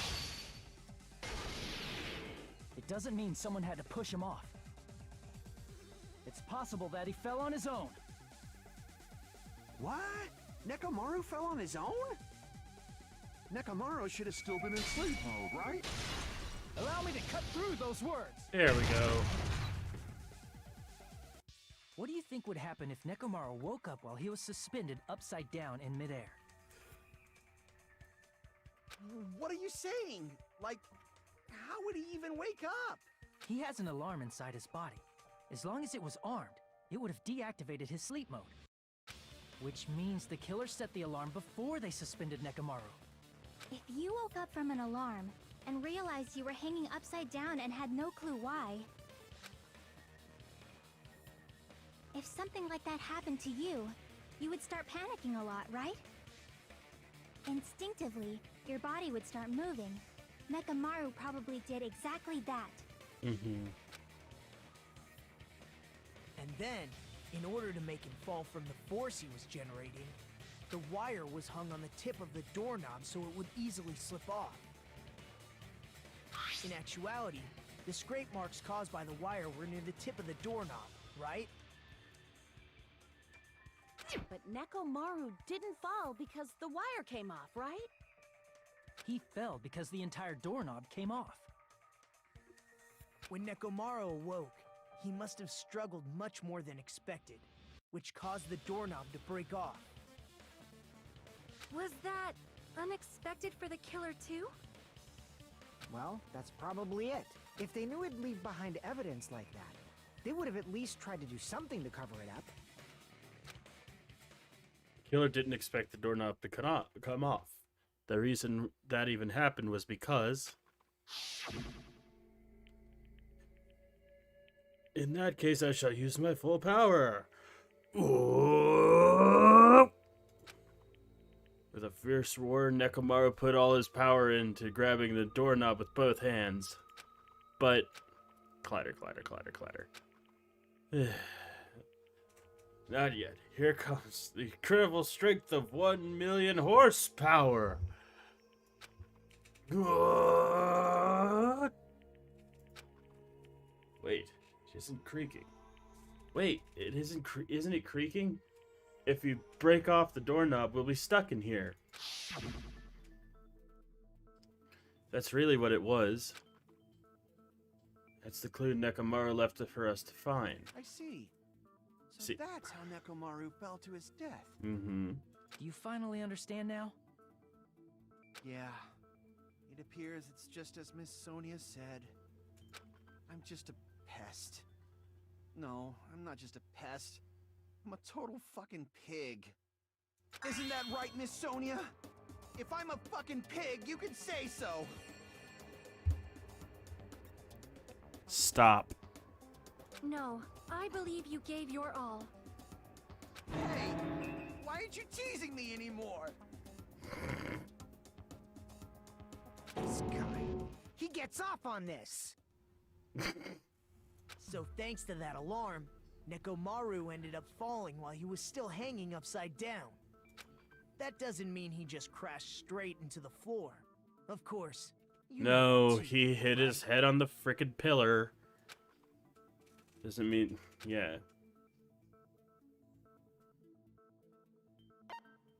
I see. When Nekomaru fell to the floor, he ended up colliding with the pillar. Isn't that it? Finally, the pillar! So that's how the pillar shattered, and why oil was spilled all over the place. So where did the hammer come from? See, I told you the pillar was throw the it. weapon. My gut was totally right. Was the hammer placed to throw everyone off? Well, the pillar was a bonus. It's not even clear if the killer intended that, or if it was just a coincidence. At this point, it is quite difficult to find a clue that will lead to the killer. Then what about the alarm? I'm positive the alarm was set for 7:30 a.m. and if we map it out from there...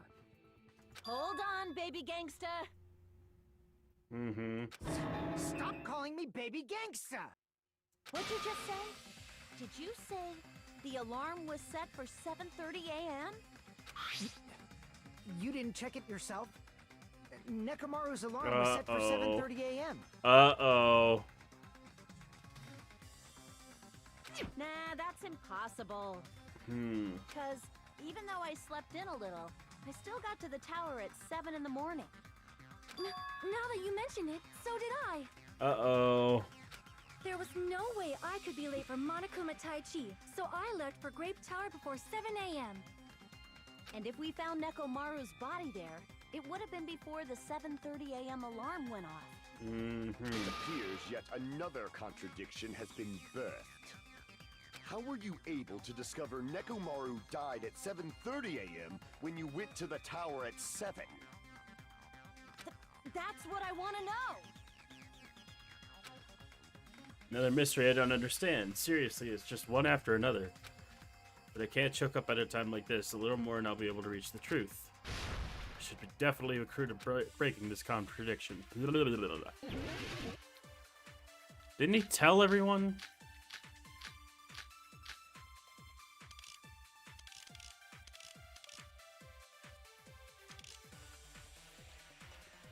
Hang on. We headed for... Let's take a look at what we got here. Okay, so Fuyuhiko's account.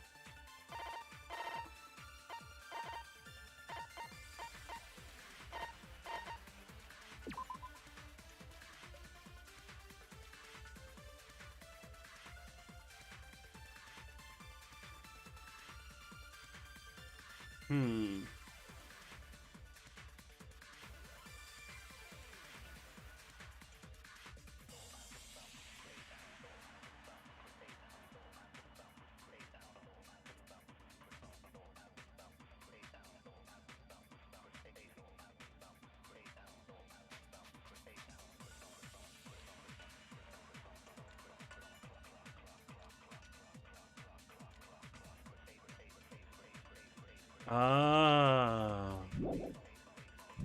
Okay, I get it. Before 7 a.m., I am certain. But the alarm inside Nekomaru's chest was set for 7:30 a.m. Nekomaru died because of that alarm, right?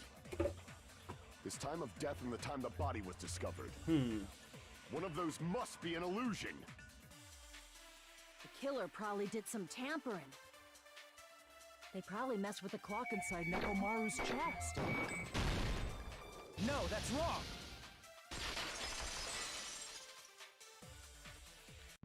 No, the clock inside his chest was a radio clock, so it would have been impossible to mess with.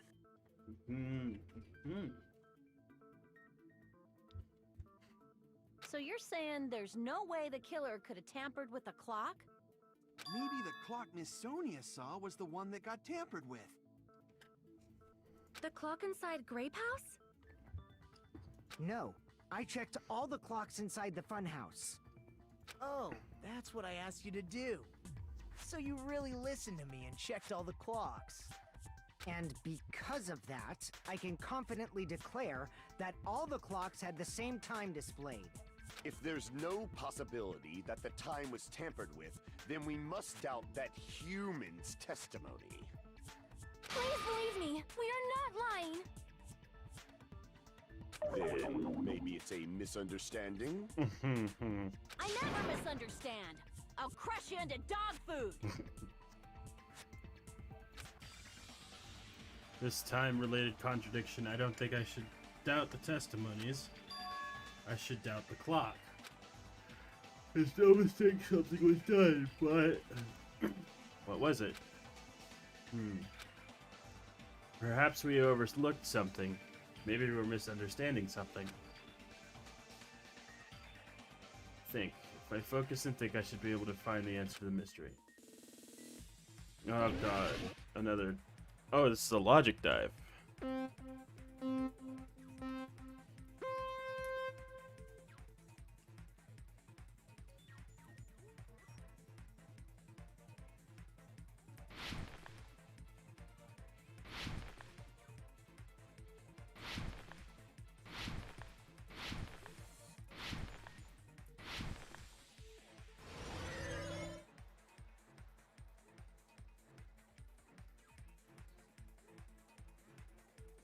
Ah! Time in the building. Okay.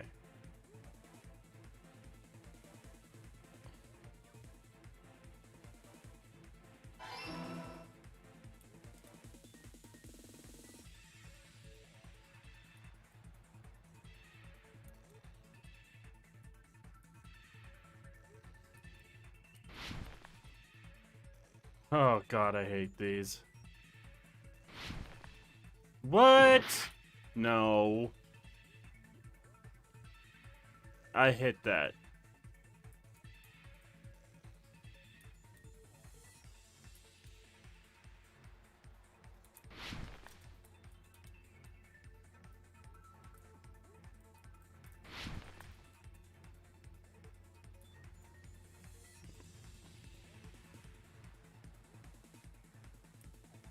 Both. No. I thought it was both. But it's the building's clocks. Right, it can't be Nekomaru's clock because it's a radio clock.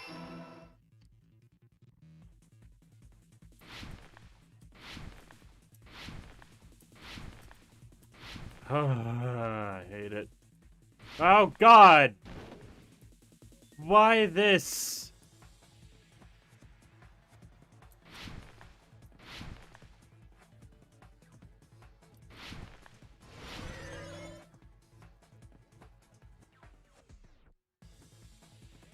Both nope, that's not long enough.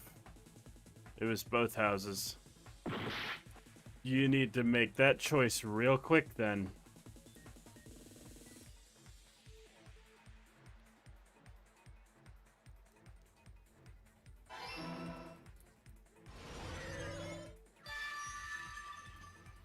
It's all coming together.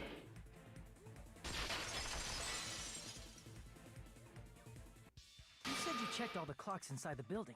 Isn't that right, Fuyuhiko? Yeah, none of the clocks had the wrong time. But what if all those clocks had been messed with? What? All the clocks? So even if you checked all the clocks inside the building, there's no way you'd have noticed it. I see. So the killer messed with the time inside the whole building by changing all the clocks. That way they wouldn't be able to hear Nekomaru's alarm. They would all think it was part of the same alarm. So that's what it was. There's no way I would have noticed that. This is truly fantastic! Now's not the time to be pleased. More importantly, how much was the time off? 30 minutes. She's right. That's the main problem. You need to clarify how much time was off in order to in order for the killer to mess with the clocks. Blech. That's definitely the next mystery I'm gonna solve. I know what it is. They messed with both clocks. I mean, 30 minutes.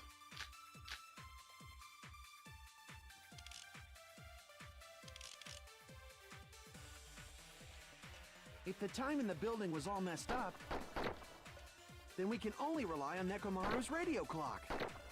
The time of death was clearly 7:30 a.m.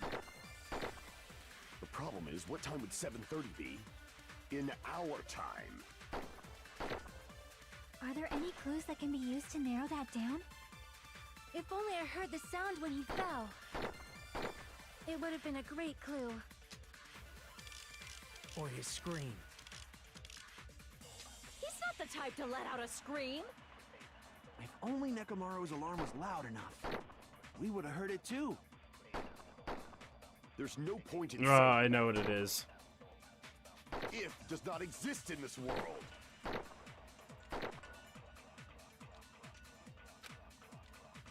If the time in the building was on, then we can only rely. The time of was clearly 7. The problem is, in our time. Are there any clues that if only I heard the sound when he... It would have been a great clue. Or his scream. He's not the type to let out. If only Nekomaru's alarm was loud enough. Damn it.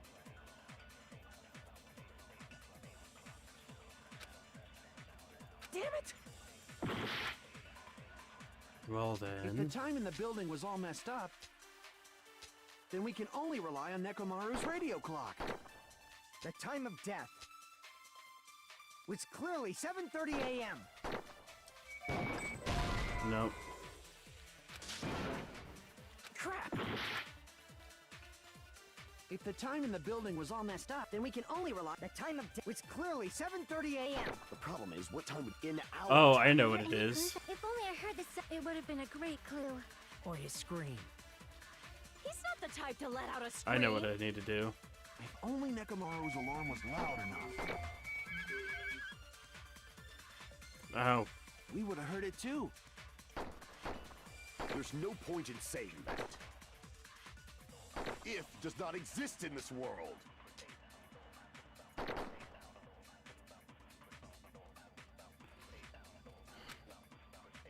If the time in the building was all messed up, then we can only rely on Nekomaru's radio clock. The time of death was clearly 7:30 a.m.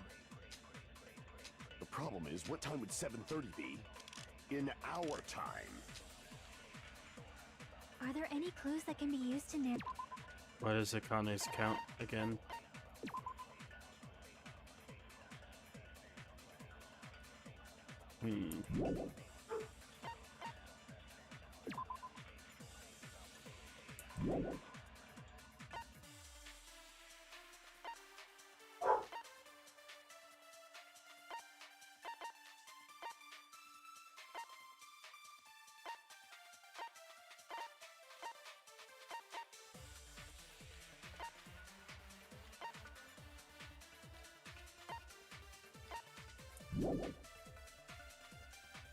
If only I heard the sound when he fell. It would have been a great clue. Or his scream. He's not the type to let out a scream. If only Nekomaru's alarm was loud enough, we would have heard it too. There's no point in saying that. If does not exist in this world.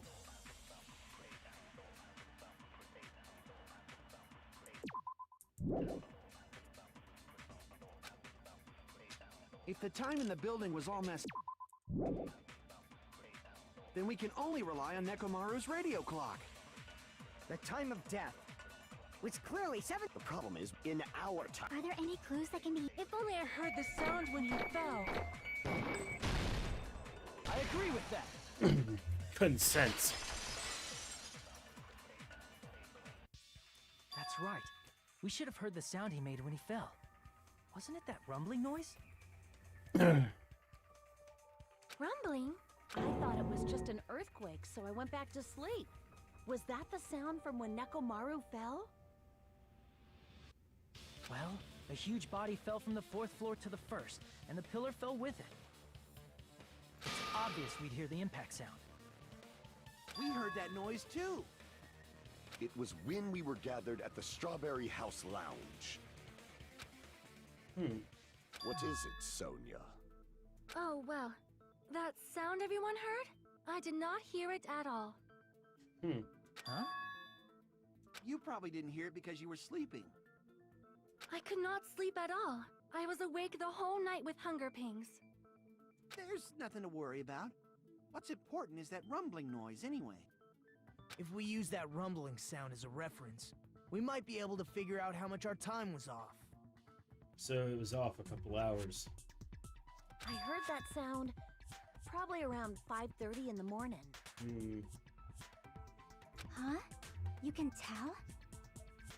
I instantly woke up and left my room. And that's when I saw the clock in the lounge. Excellent work, Akane! It was at 5:30 a.m. 2 hours. I see! Nekomaru's alarm went off at 7:30, and if we heard the sound of his impact at 5:30, that means our time was off by 2 hours. 2 hours? That much? I thought it was half an hour, but I was wrong. We were starving pretty badly. There's no way we would have noticed.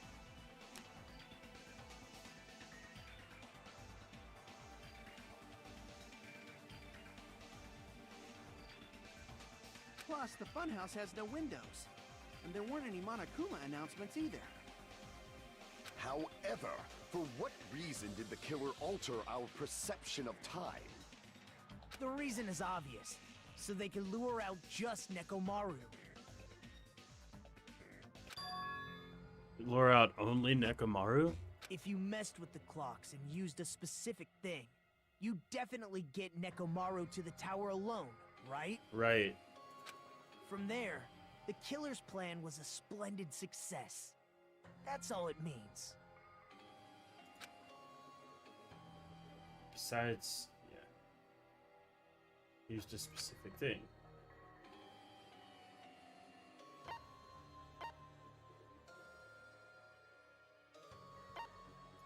I see! Monokuma Tai Chi. That's it. The killer made use of the Monokuma Tai Chi activity in the morning. How did they use it? We were required to go to Grape Tower every morning at 7 a.m. for that activity, right? Right. But if they mess with all the clocks inside the building, what would that do to us? It would disorient our sense of time. We wouldn't be able to attend on time, but that wouldn't affect Nekomaru. His radio clock had the exact time. That's right. In doing so, the killer was able to lure him to the tower by himself at the precise time. Then, when I witnessed Nekomaru early in the morning...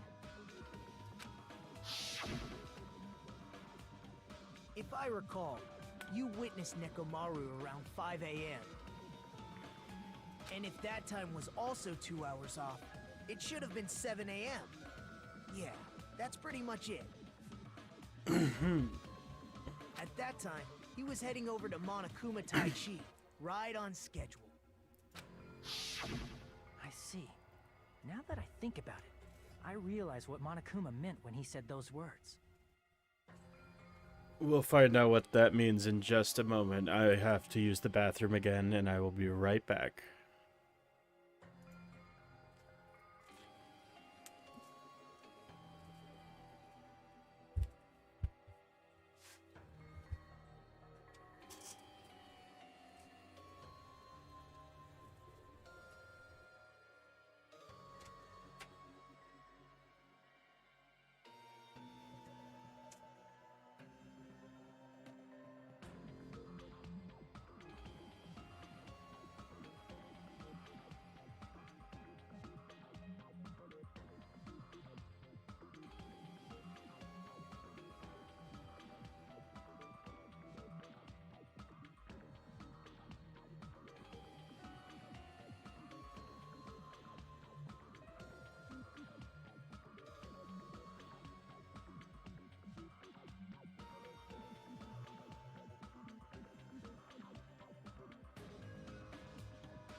Okay, I'm back. I apologize. Let's get back to the game. I forgot to mute my mic when I went away. Too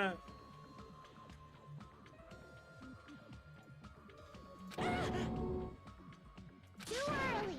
He didn't even ask you yet. Jeez, how outrageous.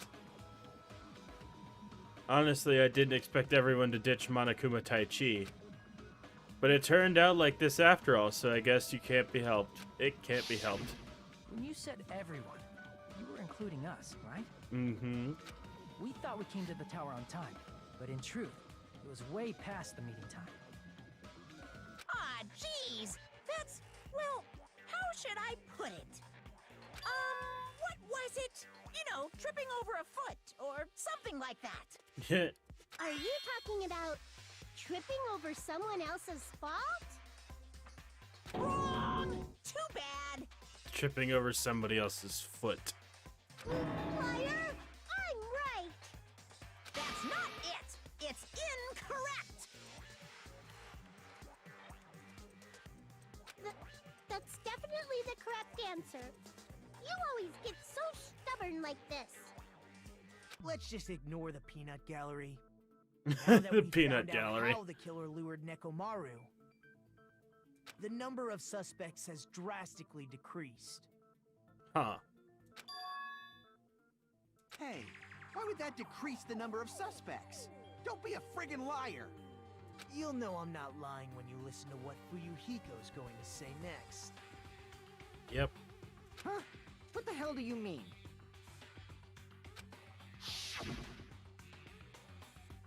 You witnessed Nekomaru going toward the tower. Did something else happen after that? Are you talking about that alarm? Alarm? A little while after I witnessed Nekomaru, the clock in the Strawberry House lounge started going off. Plus, it was just before that rumbling sound occurred. That's it. So that's what it is. If Nekomaru died when the rumble happened, then whoever doesn't have an alibi at the time is the prime suspect. Really? Was there anyone who didn't have an alibi at that time? I remember now. The sound was so loud I couldn't help bolting from my room. But there was one guy who never left the lounge. We were both on the same floor. It's pretty weird that bastard never came out of his guest room. Which means that person does not have an alibi for when Nekomaru fell? What person would that be? Who is it? Who's the bastard?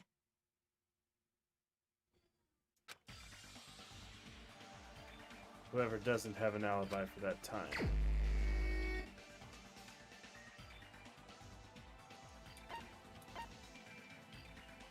Gundam was there too, so he does.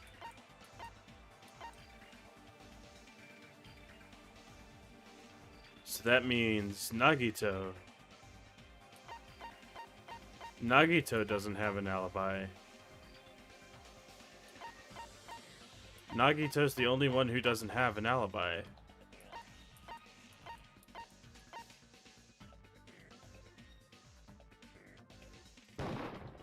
You're the only one!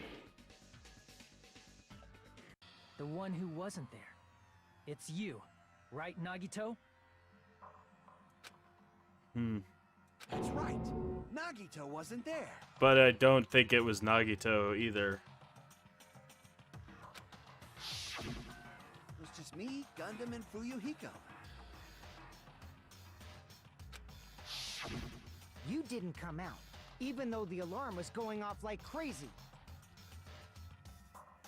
You weren't in your room, were you? If that's the case, where were you? Please, say something! Of course. If you don't hurry up and answer, I'm gonna suicide dive you! If I may be frank, even if I wanted to go to the lounge, I couldn't. You couldn't? What do you mean? It's merely the foolish talk of the weak. Not only did I not hear the alarm, I never even heard that rumbling sound. He couldn't. You're definitely fucking lying. However, that is also true for me. Is he gonna say that he was asleep as well? It is obvious that I did not hear the alarm in Strawberry House. But I did not hear the rumbling sound either. Is that not strange? I mean, everyone else heard it. To be honest, it's not just them. The same goes for me too. Well, that was obvious. Huh? I was in a pretty deep sleep, so I thought that's why I couldn't hear it, but it wasn't that. I probably couldn't hear it at all. Couldn't hear it? What does that mean? You still don't know. Think about what the three of us who didn't hear a sound have in common, and I'm sure you'll figure it out. All of you were asleep. Well, no. Sonia said she couldn't sleep.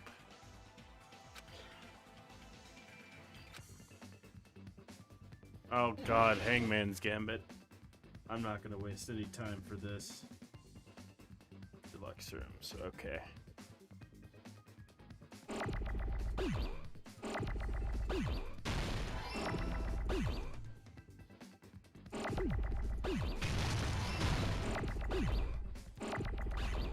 Ah, shit.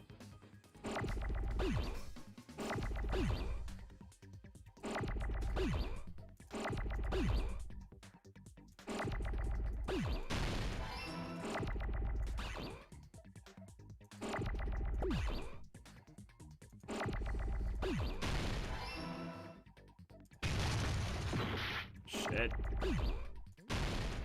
No.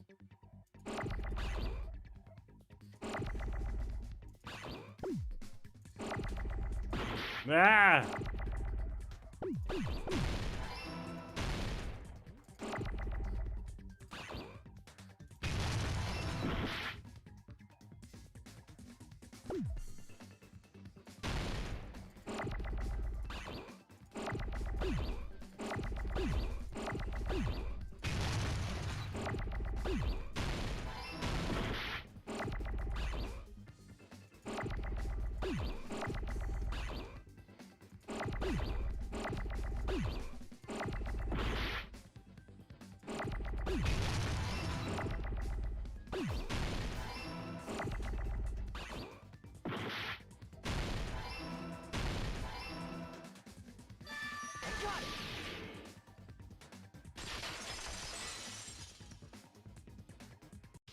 Nagito, Sonia, and Chiaki. The three of you were staying in deluxe rooms, right? Hmm. If I recall, the deluxe rooms are... Guest rooms are divided up by quality grade. The deluxe room is soundproof. Yes. The reason we could not hear the rumbling noise. That's right. It was because the deluxe rooms have superior sound insulation. You actually noticed that. Nice catch, Hajime. Are you using your ultimate reserve corps student talent? How about you use the ultimate shut the fuck up talent? Now then, you guys must understand by now, right? The true identity of... No, I wasn't even gonna try and figure it out. I didn't want to waste any time. Hold on a sec. Why does that lead to who the killer is? Why? Well, that fact just now is a very important clue, and a decisive factor in identifying the killer. Decisive factor? How is it a decisive factor, though? Somehow I feel like I understand what Nagito means. Killer among us. Killer who murdered Nekomaru.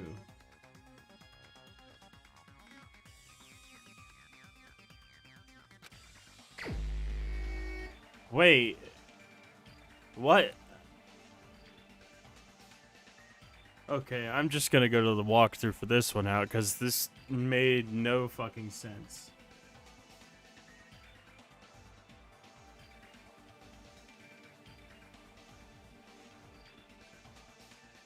Okay then, that's weird. Apparently it's saying Gundam Tanaka, so I'm gonna pick Gundam. That's weird. You're the only one! I don't know, I don't understand. Gundam, there's something I want to ask you. No. When the alarm rang at the Strawberry House Lounge, you rushed over there too, right? It can't be him. What's wrong with that? If the bell of catastrophe rings throughout the night, it is the universe's providence to stop Oh, I get it. Because Gundam slept in a deluxe room, he couldn't have heard the alarm. Oh, shit. Why were you able to hear it? it. Hear what? I mean, you were also staying in a deluxe room, right? Mm-hmm.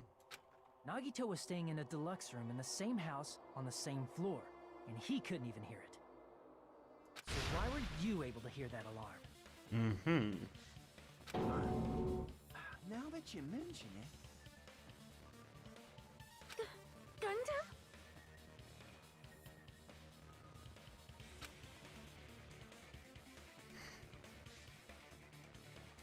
There is only one possibility. You weren't in your room at the time. Mm-hmm. That's why, even though you were staying in a deluxe room, you still went to the lounge. Am I right? Gundam. Gundam, you have some sort of explanation, right? Uh-oh. He's gonna break. Gundam probably couldn't return to his room because of Fuyuhiko. Me?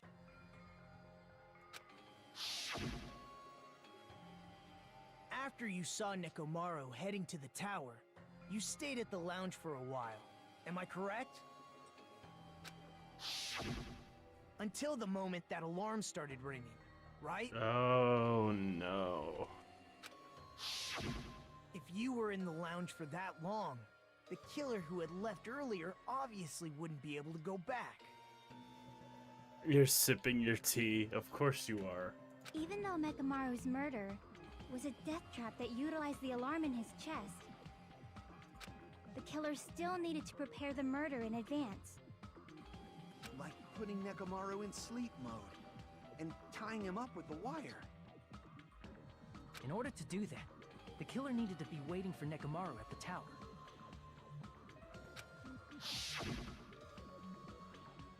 Which means when Fuyuhiko witnessed Nekomaru, the killer was already at the tower.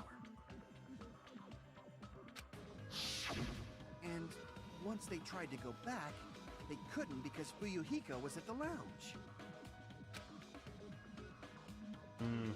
In their original plan, the killer should have returned to their room before the alarm in the lounge went off. And they were supposed to stay in their room. They weren't planning to come out and go to the lounge. Which means they wouldn't have heard the alarm or the rumbling sound, thus proving they were in the room. Just like us.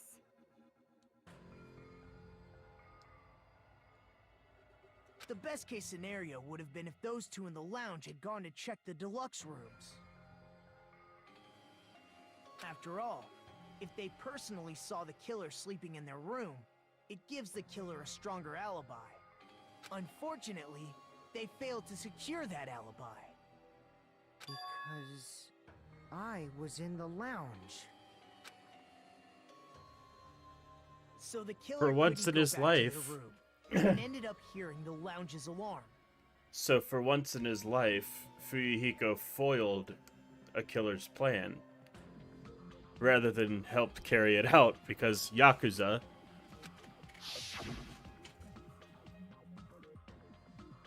What are you doing? This raucous, it's louder than the supreme ruler of the netherworld bellowing for a sacrifice. Don't go making all that noise so suddenly. But why'd you come out? You should have hid till the excitement died down. If Gundam tried to hide, and if those two went to his room to check on him, he would have been found out. That would have been the worst possible outcome. That's why he couldn't just stay hidden. If those two had just checked the deluxe rooms as planned, that would have been ideal, but how ironic. The moment Fuyuhiko set foot in the lounge, your plan was doomed. Gundam? Please, can you at least say something? And he was getting along just fine with Sonya. Answer me this, including myself in my 4 dark devas of destruction. How many ears do we possess? 2, 4, 6, 10. Huh? The answer is 10. That's right, I possess 10 ears. That means I have 5 times the hearing of a normal human. The soundproof system here may as well not exist. Is that your argument? You bastard! Do you understand the situation you're in right now? Do not panic. The truth shall now commence. Oh boy. At the time, I left my room to go to the bathroom. By coincidence, I heard the alarm. That's right. That's all it was. The world is always so simple.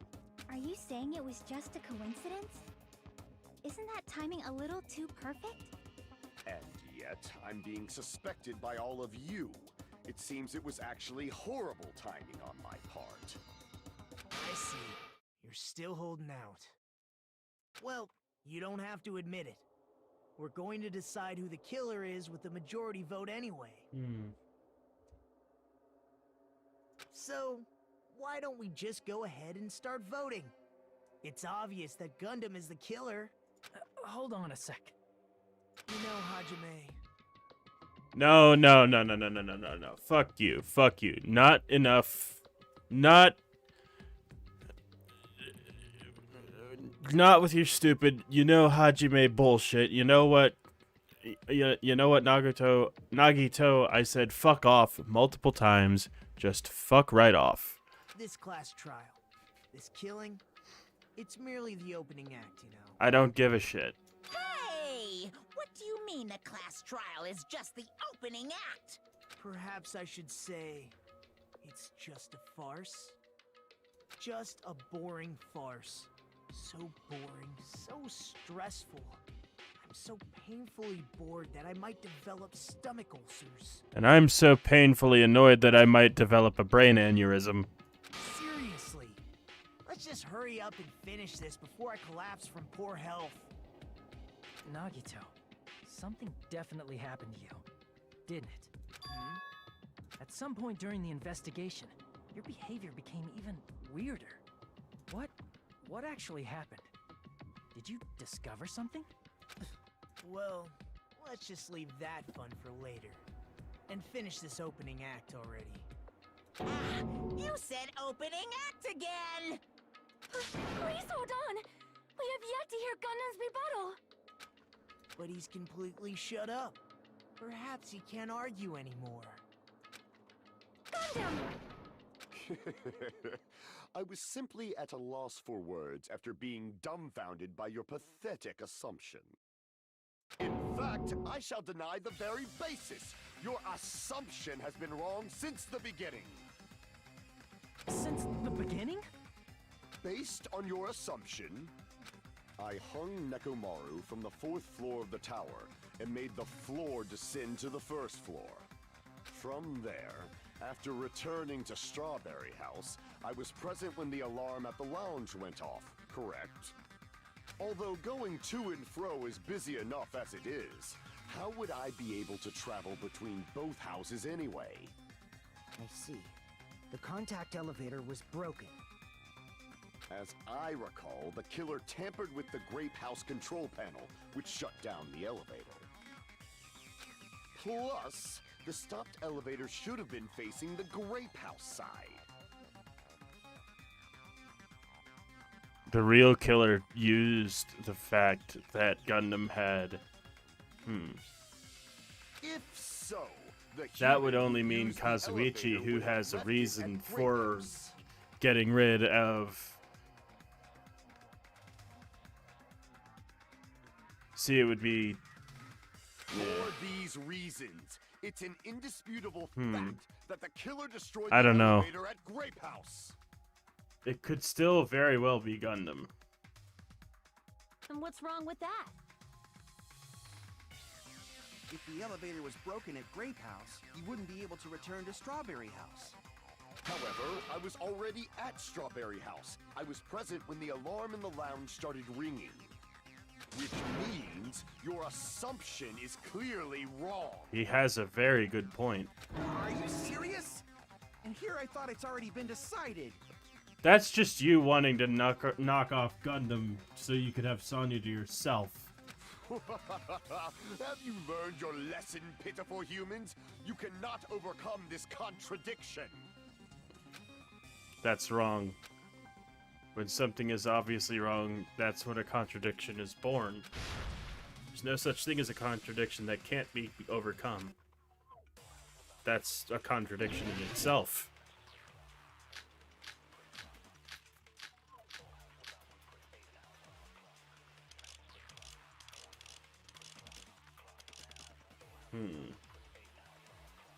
That elevator was the only means of travel between the two houses. As long as that elevator was broken, your assumption collapses. Plus, the elevator was broken at Grape House. If the killer cannot return to Strawberry House, Since I was at Strawberry House at that time, there's no question that the following crime is impossible. It would have been different if they had an accomplice. or if there was a secret passageway. How much longer do you plan to lecture me? Why don't we stop this already?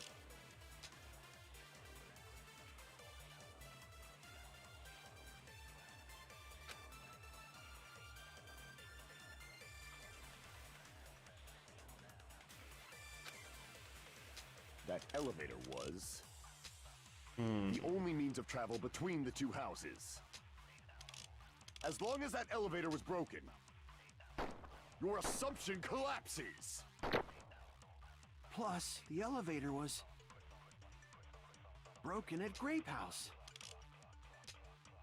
If the killer cannot return to Strawberry House, Since I was at Strawberry House at that time, there's no question that the following crime is impossible. It would have been different if they had an accomplice. or if there was a secret passageway.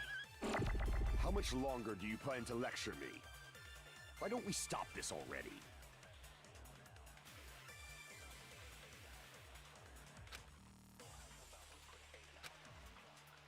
That elevator was the only means of travel between the two houses. No, that's wrong!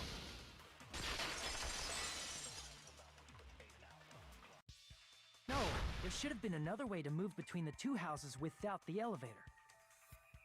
Such a method does not exist! Yes, it does. Then why don't we ask the person who actually used that method?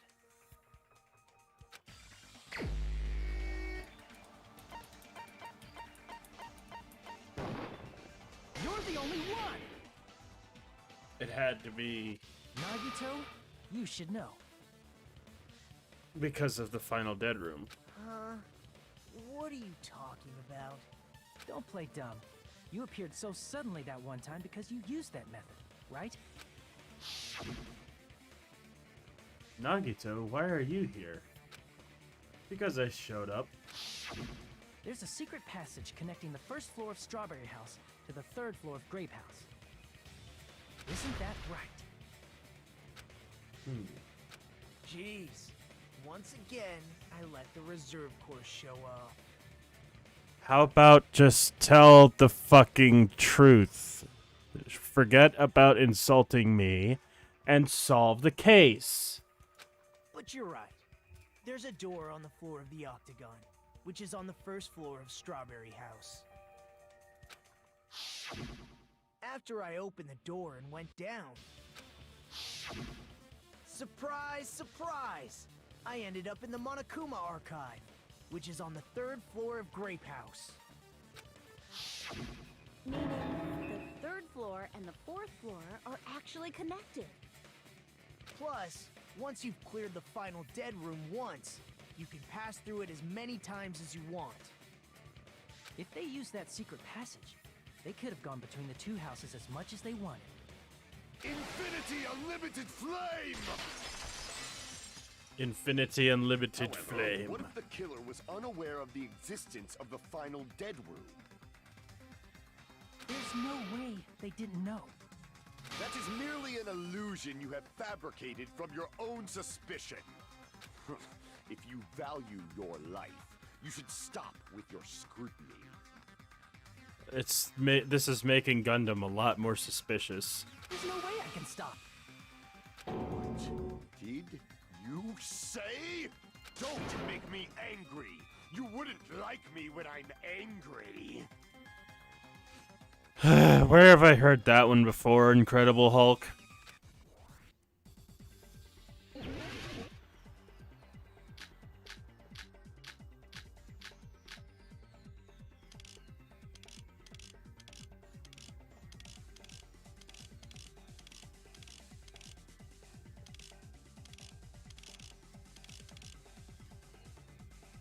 The Wire.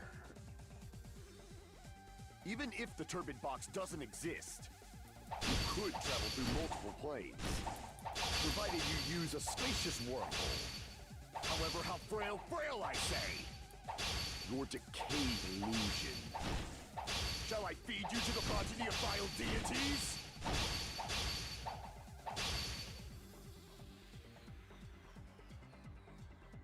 Okay, let's try that again. Even if the turbid box doesn't exist, you could travel through multiple planes, provided you use a spacious wormhole. However, how frail I say! Your decayed illusion. Shall I feed you to the progeny of vile deities?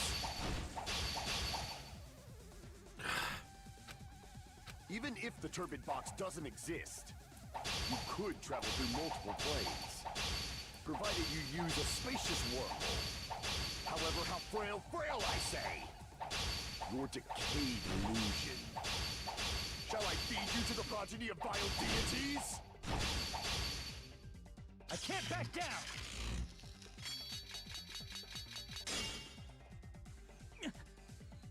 Even if the turbid box doesn't exist, you could travel through multiple planes, provided you use a spacious wormhole. However, how frail I say! Your decayed illusion. Shall I feed you to the progeny of vile deities? Gosh. Even if the turbid box doesn't exist, you could travel through multiple planes, provided you use a spacious wormhole. However, how frail I say! Your decayed illusion. Shall I feed you to the progeny of vile deities? Finally.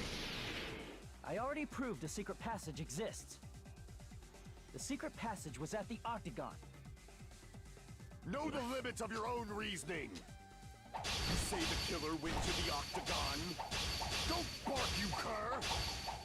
If you don't want, at least pray to the key which dwells in the light. Damn it!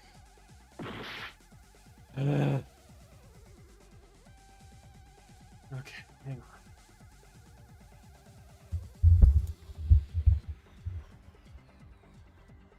Let's try this. Even if the turbid box doesn't exist, you could travel through multiple planes, provided you use a spacious wormhole. However, how frail I say! Your decayed illusion. Shall I feed you to the progeny of vile deities? I already proved a secret passage exists. The secret passage was at the Octagon. Know the limits of your own reasoning. You say the killer went to the Octagon. Don't bark, you cur! If you don't want to drown in the maelstrom of... Allow me to cut through those words! The wire used to string up Nekomaru's body. The hammer that looked like the weapon. and the chain on the door in the tower. That was very exhausting. Those are all the items that weren't in Funhouse. Where did the killer obtain them? The only place I can think of is the Octagon. There were various weapons and tools there. I'm pretty sure I saw stuff like wires, hammers, and chains too. Since those items were used in the crime, there's no doubt that the killer went to the Octagon.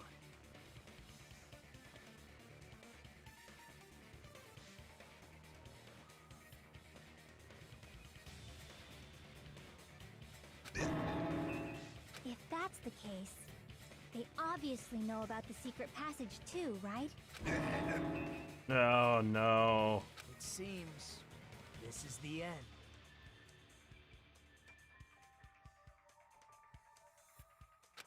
Normally, we'd end up listening to Hajime lecture us with a very long summary of the case. But there's no reason to waste any more time on this opening act, so I'm going to end this right now. Hey, what are you... First of all, by messing with all the clocks in the building, Gundam tried to lure only Nekomaru. The elevator was probably broken by that point. Thanks to that, Nekomaru wasn't able to go to Grape Tower, which was supposed to be the meetup point. So he tried going over to Strawberry Tower, just like we did when we found out the elevator was broken. Well, it's obvious he'd attempt that. At that time, we didn't know the two towers were the exact same place. Also, the button in Strawberry Hall wasn't broken, so he was easily able to enter Strawberry Tower.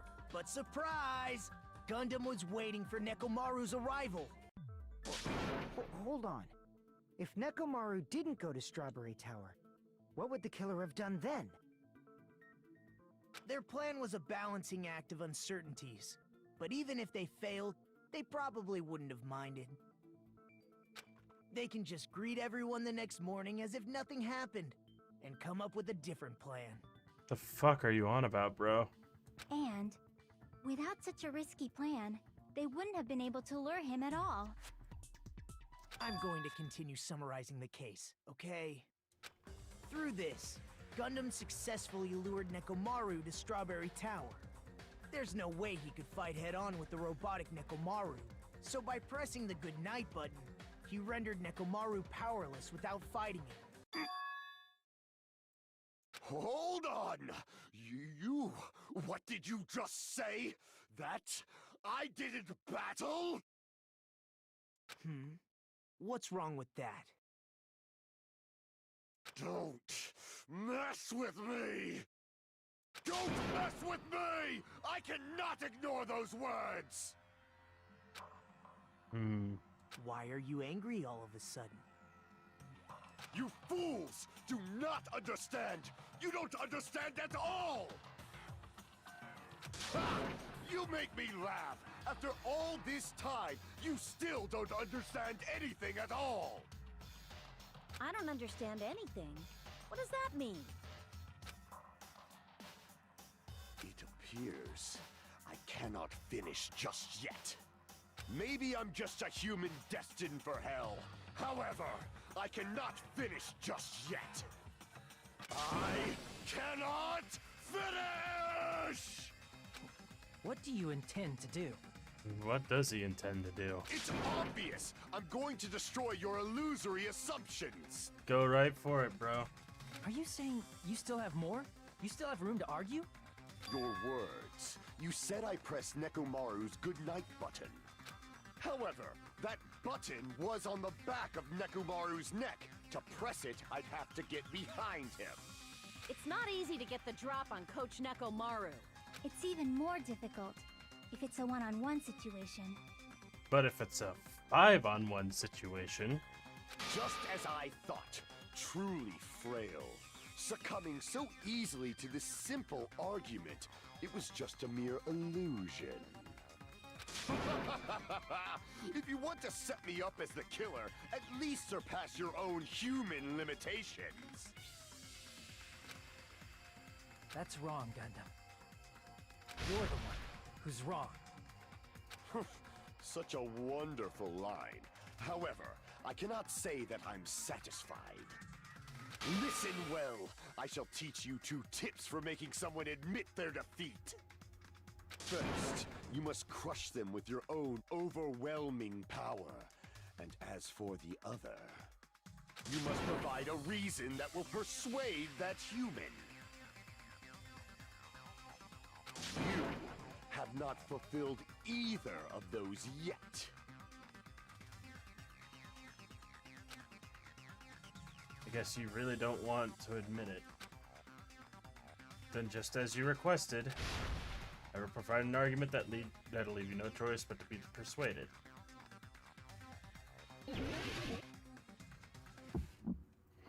This bullshit. I won't let you! For the Tanaka Empire! Wither! Crushed as David prophesied! I won't let you! For the Tanaka Empire! Wither! Crushed as David prophesied! Show me the cadaver! I won't let you! For the Tanaka Empire! Hang on. Okay, reload. Crushed as David prophesied! I won't let you! For the Tanaka Empire! Wither! Crushed as David prophesied! For the Tanaka Empire! I won't let you! For the Tanaka Empire! Wither! Crushed as David prophesied! I won't let you! For the Tanaka Empire! It's Nekomaru's back. Do you really think I can get behind him so easily? This pressure. Show me the cadaver! Amen! Show me the cadaver! I won't let you! It's Nekomaru's back. Do you really think I can get behind him so easily? This is the end!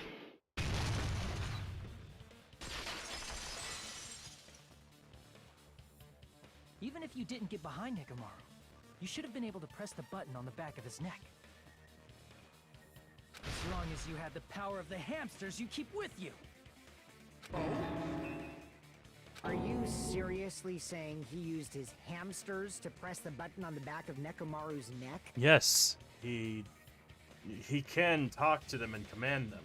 Of course that'd be impossible for a normal hamster, but it would have been possible for Gundams. In fact, we saw that with our very own eyes, right? Emissary of evil. In accordance with our ancient contract, the time has come to lend me your aid. Pierce through, Supernova Silver Fox Sandy.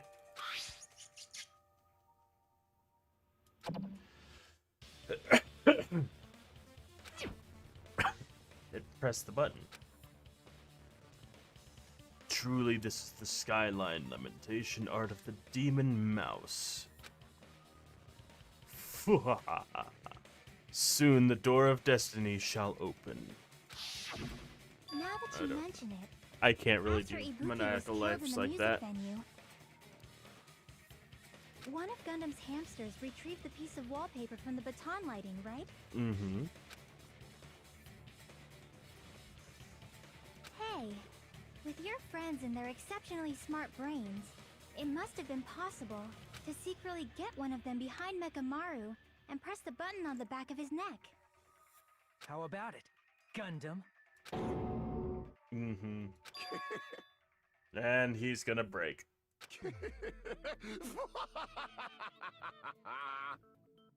Not just myself, but you actually brought up how splendid my subordinates are. I have no recourse but to admit it. Admit it? Did you say you admit it? Poor Sonya. It appears I've obtained a one-way ticket to hell. Fine! Then you must trample me underfoot and advance. Victory can only be built upon a foundation of corpses. You cannot find peace without sacrifice anywhere! Now, trample this life! Trample it as though it were mere trash on the side of the road!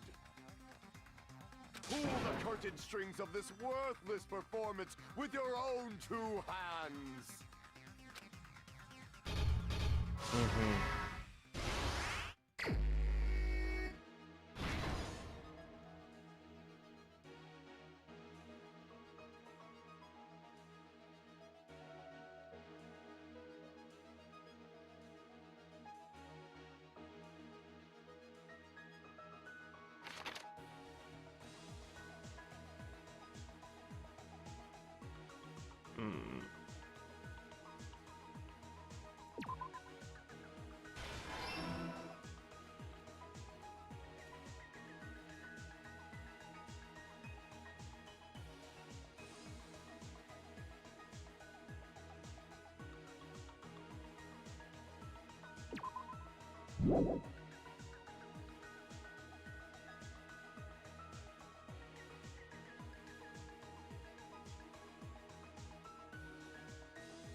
everything that happened in this case. There we go.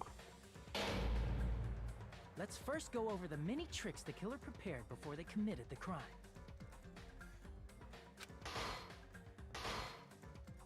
First, they destroyed the contact elevator. This separated Nagito and the others in Strawberry House from our group in Grape House. Next, they lured Nekomaru out by himself by turning back all the clocks in the funhouse by 2 hours. Additionally, in order to secure an alibi, the killer went to the Strawberry House lounge and set the wall clock's alarm to 5:30 a.m. After finishing their preparations, the killer went to Strawberry Tower with the necessary tools in hand. They obtained these tools from the Octagon, which you can enter once you clear the final dead room. This means the killer discovered the secret of the funhouse faster than anybody else. That secret being, Strawberry House and Grape House are actually the same building. On the morning of the incident, Nekomaru woke up and headed over to Great Tower for a specific reason.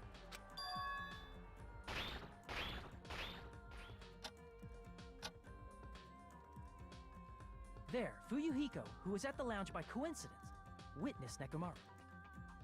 According to Fuyuhiko's testimony, that was around 5 a.m., but by that point, the killer had already messed with our perception of time. In actuality, Fuyuhiko witnessed Nekomaru at 7 a.m. That's also the same time Monokuma Taichi begins. Nekomaru went to Grape Tower to participate in that.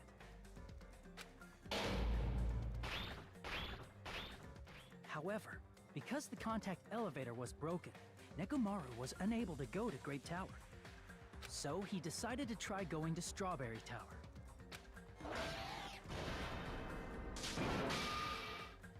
But the killer was waiting for him there.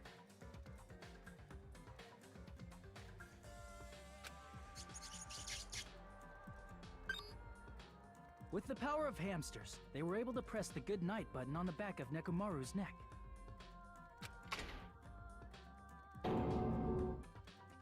This forced him to enter sleep mode, rendering him immobile. From there, the killer began preparing to use the ultimate weapon.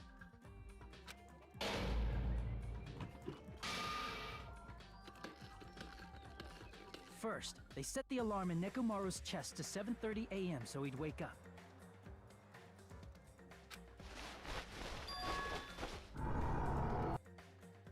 Then they tied him up with a metal wire, tied the tip of the wire into a loop, and hung it on the doorknob.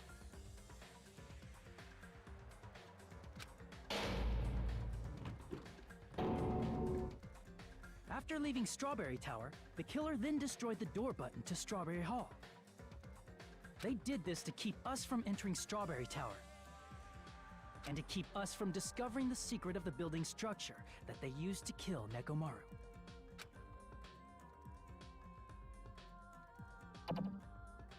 Then, they used the secret octagon passageway to travel to Grape House. After arriving at Grape Hall, they pressed the button to open the door to the tower. Yeah, I know. It's Gundam. When that happened, the elevator-like floor of the tower began descending. And Nekomaru's body was still inside, dangling upside down in midair from the wire. The killer entered Grape Tower to see if their setup was successful.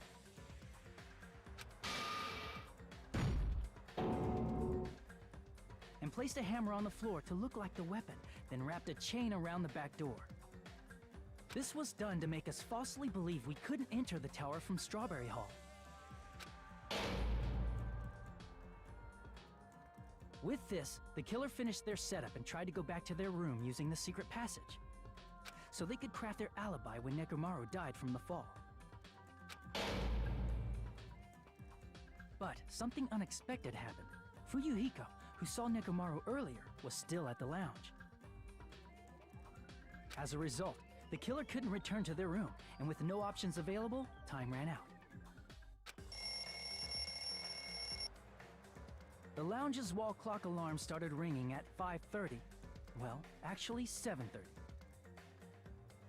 To avoid a worst-case scenario, the killer was forced to appear in front of Fuyuhiko with the others.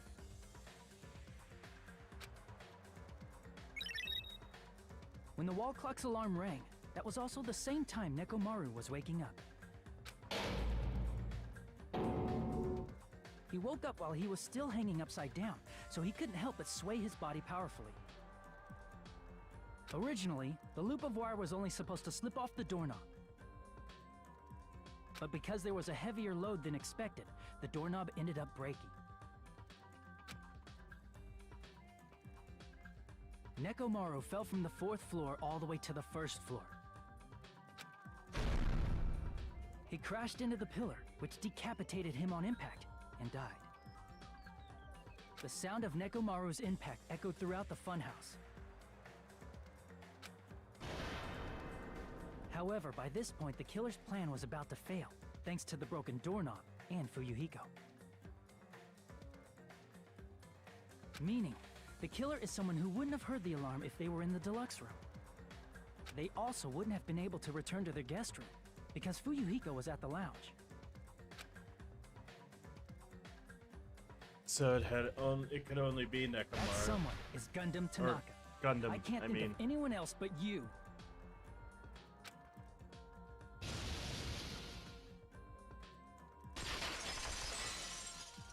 But what about the hamsters?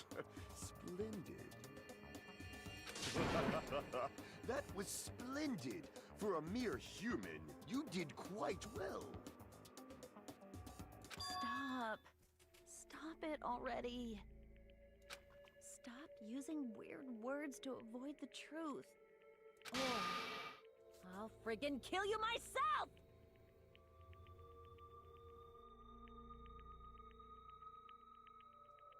I cannot believe it. I just cannot believe. And that's gotta break Sonya's heart as well. You killed Nekomaru? I cannot believe something like that. You don't wish to forgive me? Do you feel regret? Then finish it! Cast your impure votes for Gundam Tanaka! My beloved, deadly foes, let the voting time begin! But what about the hamsters? Who's gonna take care of the hamsters? Or did the hamsters die too?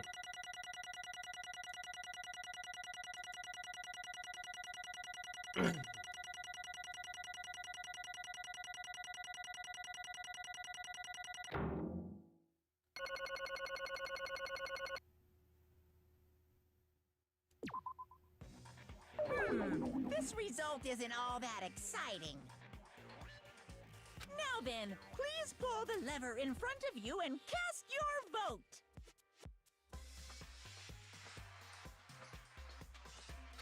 Who will be chosen as the Blackened? Will you make the right choice or the dreadfully wrong one? Please pull the lever! Crap! I bit my tongue at the most important part! You have a tongue.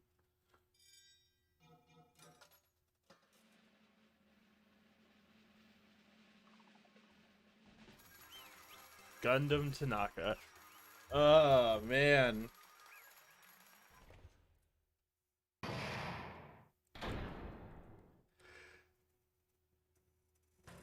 Oh, Sonya takes care of the hamsters? Oh, that's... Ugh. It'd be bad if I bit my tongue again, so I'll speak slowly. Judging from the results, you guys were correct once again. Getting 4 in a row without any mistakes is a splendid achievement. That's right. The one who killed the robotic Nekomaru in the amazing funhouse was Gundam Tanaka. Nice! Yay, I said it without biting my tongue. Now then. Now that we've decided who the killer is, Let's do the execution already and get this over with. Hold on. It's true that the class trial is finished, but that doesn't mean the incident is over. We can't finish yet until we hear it from Gundam. Jeez.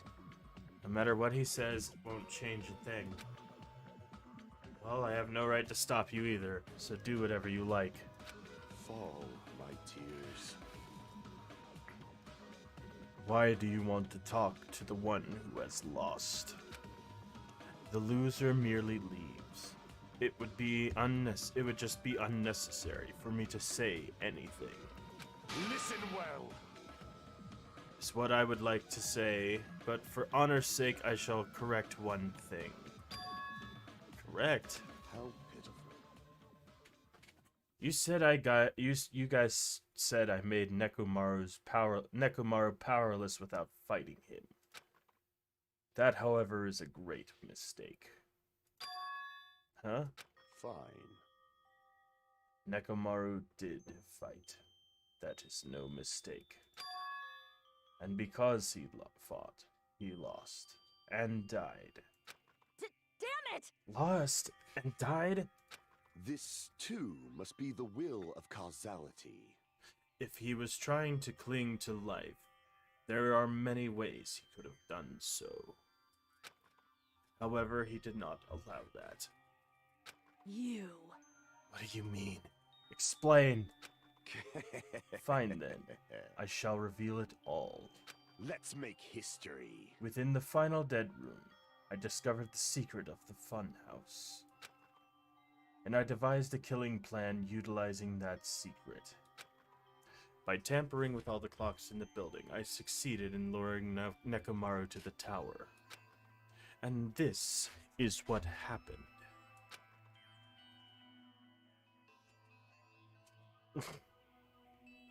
Nekomaru and I were alone in the tower, standing face to face with one another.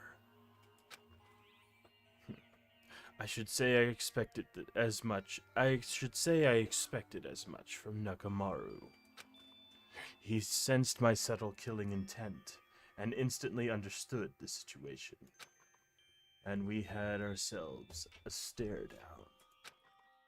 In that situation, if we wanted to run away, it would have been easy for him to do so.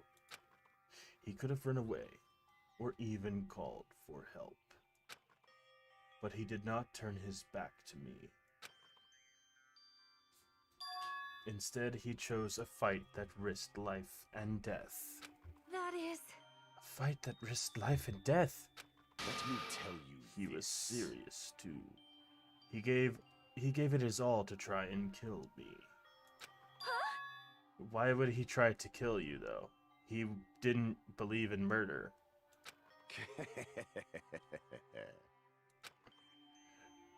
If I had died instead, the mystery surrounding the case would have been even more complicated. You would never know why I, the victim, went to the tower by myself. Oh, fuck you with that victim mentality bullshit. Nobody would know that the victim, me, was actually the one who planned the whole thing. Could it be? Nekomaru really did that? No. Sensing even my subtle killing intent, as expected of you, Nekomaru. The scorching, stinging, tense atmosphere. I've been a team manager for so long, I'd nearly forgotten this. This is great! What a comforting atmosphere! That's different. That's a great line. And what is your reason?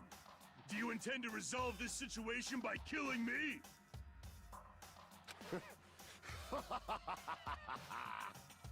I am the Warlock, Gundam Tanaka. Heroes, Lords of Darkness, and even the gods themselves flee from me. I need not cling to any trivial reason. I'm simply going to kill you because your very existence is an annoyance. You'll drench your soul with evil until the bitter end, huh? Splendid! In response to your spirit, I shall kill you with all of my might. I won't go easy on you. Don't even think about holding back. Don't waste your breath on cowardly tactics. Give me everything you got. Nekomaru need I. Your blood will drench the foundation of my empire! That is... Why? Why did you fight? We are all friends. Why couldn't you stop this? Even if both sides agrees, it was still wrong. I will not argue. I have no intention of forcing my values upon you. Let me tell you However, this. I must say this. What's the point of living if you're just waiting until you can finally die? You weakling! There is nothing courageous about that.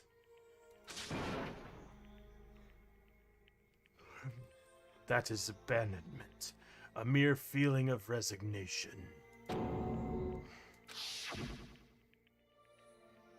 Wait, are you telling us just to wait until we starve to death? I'd rather have that happen to us than have our friends kill each other. Do you mean that you'd rather die? Fall, my tears. Ever since we were locked inside that building, everyone had been dominated by that feeling of abandonment. However, nothing is born from resignation. That is simply a reason to that is simply a reason to give up. If you flinch, you will die! Giving up on life, that's just an insult to life itself. Let me ask. Have you fools heard of the term dog eat dog? Cannibalism? Fine. In zoology, cannibalism is a commonly observed phenomenon. Many creatures at some point in their lifespan engage in cannibalism. Listen well. That is what it means to live. Is he a fucking cannibal? If you say killing for the sake of living is evil, then what would you call giving up on life itself? I shall engulf this world. If a world would consider that justice, then I will fight that world with every last fiber of my being. Giving up on life and choosing death is nothing but blasphemy toward life. I renounce you! It is a violation of the natural order. It is the arrogance of humanity. You. Are you saying all that to try and justify what you did? But it sounds like Nekomaru felt the same too. That's why they fought, right? Damn it. Fine. That man had the courage to die when he needed to die. That is why he challenged me to our battle. Regardless, as I have already said, I do not intend to force my values upon you fools. I have betrayed you all. That is the absolute truth. Fall, But my even tears. so, don't you think it's a better alternative to slowly starving to death here? Oh, That belief is why you committed your crime. you... Hey, what about the final dead room? Did you do the Russian roulette too? Let's make history. Unlike Nakito, I only did it once, but compared to my battle with Nekomaru, that was mere child's play. Well, After listening to you talk for a while, I'm starting to think that, well, it's also because you unexpectedly admitted your crime without much resistance. Gundam, Don't tell me you didn't sacrifice yourself for our sake, did you? I can't believe you would ask such a foolish question. My name is Gundam Tanaka! Who do you think I am? I am history's greatest monster. My cursed existence is feared by all mankind. There's no way I'd sacrifice myself for the sake of you fools. Fade like dust in the wind. Not in a million. Not in a billion. Not in 10,000 billion years. In the name of pandemonium, it is impossible. Is that it? Then I'll just leave it at that. Now then, let us be rid of this foolish talk. It's about time the fun started. Monokuma, let us begin. Yes, indeed. Got it! I have prepared a special punishment for the ultimate breeder, Gundam Tanaka. Wait! This is just too much. I beg of you! Please help Gundam. Huh? Miss Sonia. I beg of you! Oh no. How pitiful. Sonia. An act as unrefined as stopping a man from going to his death does not befit a noble such as yourself. Gundam. It's fine to start for reals, right? Fine. Yes. I do not mind, however. What is it, my four dark devas of destruction? Are you worried about me? Oh, my feared four dark devas of destruction. That is not like you at all. However, there is no need to fear. In this world, I am only a temporary visitor. I was simply visiting for a moment, and now that my duty is complete, I must return to the darkness. That is why, until the very end, pride, conceit, courage, insolence, fearful of nothing, daunted by nothing. Let us laugh uproariously! That is Gundam Tanaka! I shall stick with my evil until the very end! Open sesame pandemonium! I shall fill hell with true hell! Let's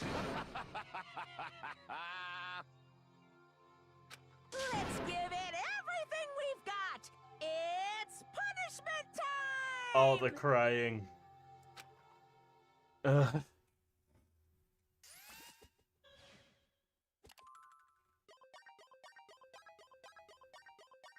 Gundam has been found guilty. Time for the punishment. Okay, he shouldn't be being dragged. He was willing to face his consequence. Gundam Tanaka Stampede. Really? He gets trampled by animals?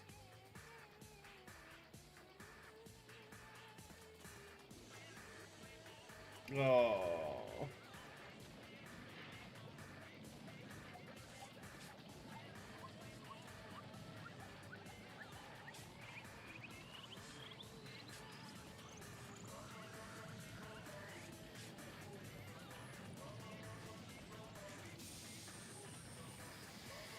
Wait a second. What?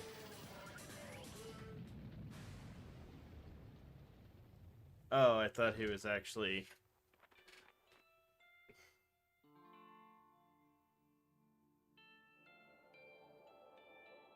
Aww.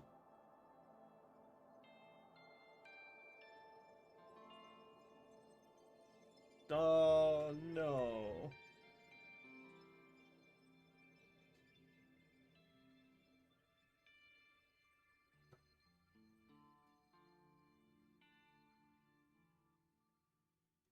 All the feels. All the feels. God. No. No.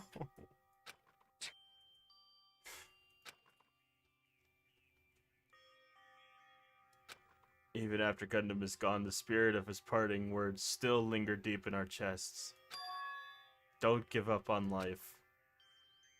I misunderstood. Did I misunderstand what he meant? Then what's the right thing to do? I don't know. No matter how much I think about it, I don't know how I'll ever be able to answer that. Damn it. Damn it! So pissed off. I need to throw some. Damn it! You all spent so much time worrying about each other, and thanks to that, things ended up like this. You're all full of shit. Every last one of you. The biggest piece of shit is me. The worst. Why am I so weak? You're not weak. Don't go all Chihiro on me. Oh.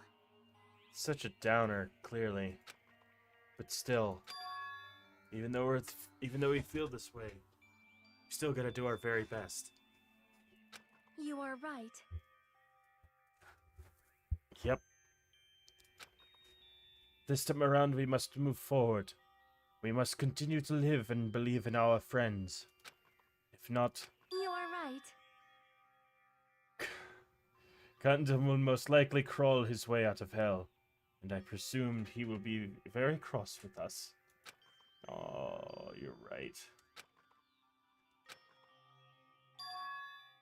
We shouldn't just stand here. I mean, it's not like this is over. We still have to do it. We still have to finish this. For the sake of our friends who have died, we need to finish this once and for all. So, don't just stand there. Stand up and walk. Move forward. Live. If you don't, everyone who fought and died will have died in vain. We can't allow that. Hey! How long are you guys gonna stand there chattering? The class trial is over, so it's okay for you to hurry back over to Jabberwock Island. However, the killing school trip will proceed as usual, so make sure you know that. Wait! Hold on. How much longer are you gonna keep doing this? Seriously, how long is he gonna keep doing this? How long is this gonna continue? Now then. Alright, after feeling down for so long, I finally feel refreshed. Let's hurry back and eat some food. Hey, hey! Hold on a sec, that mood shift is too damn fast. It's not like that. Well, you know, it's like Gundam and Nekomaru said. That's what it means to live, right? Oh, the tears! Huh. She's certainly something else. But seriously, I'm starving. Let's get the fuck out of here. Let's go head on over to Tony's and get a sandwich. Hey, hey. Let's get back for now and eat. And after we're full, let's sleep as much as we want. Right? And then let's do our best again. Yeah, you're right. It's definitely what Nekomaru would have wanted. With this, the class trial has come to an end, and once again, we return to Jabberwock Island. The size of our group has definitely diminished. But despite that, even if it was just the rest of us, we did our best to stay upbeat and have fun together. Of course, our optimism was only superficial. But at that moment, we were able to forget about the dark despair looming before us. However, the only thing I was worried about was him. He wasn't there. He suddenly disappeared from our sight. Nagito?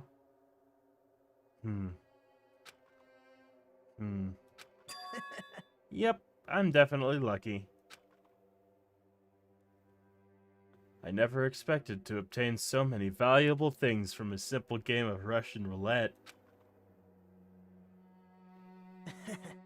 Thanks to that, I was able to learn the identity of our true enemy. And before everyone else, too. It's just too funny. I mean, no one could tell that I was lying. There's no way the file had just Hajime's information. Well, I guess they were too busy with other matters. Or maybe they've reached their limit. Regardless, I was saved. Things would get complicated if they found out. Anyway, I can't forgive this. Damn it. This should never be forgiven. There's no way I can let this run loose. I'll be the one who stops this once and for all. Even if it costs me my life. It's obvious. For the sake of hope, I cannot ignore this. Monokuma appears! Alright, Monokuma has arrived. Who has summoned me? Now then. Thanks for coming. What's this? Why is the lonely little Nagito? Are you alone tonight too? What's the matter? So what's up? Your face looks scary. I see. So you can tell. Perhaps you found out who the traitor is? You know me well. Well. Is what I'd like to say, but unfortunately I haven't learned that yet. I see. So you don't even know, huh? Looks like the final showdown is gonna take a little more time. Hello. So why'd you summon me anyway? Were you finally gonna confess your love? Hey. I summon you because there's something I really need to ask you. It's about the special prize from the final dead room. Oh yeah, what about it? There was information about 16 people in the file I received. But isn't that weird? Say what? What's weird? You don't even know? Well, there's a traitor from the Future Foundation hiding amongst us, right? Including that person, the total number of students would be 16, right? Isn't that right?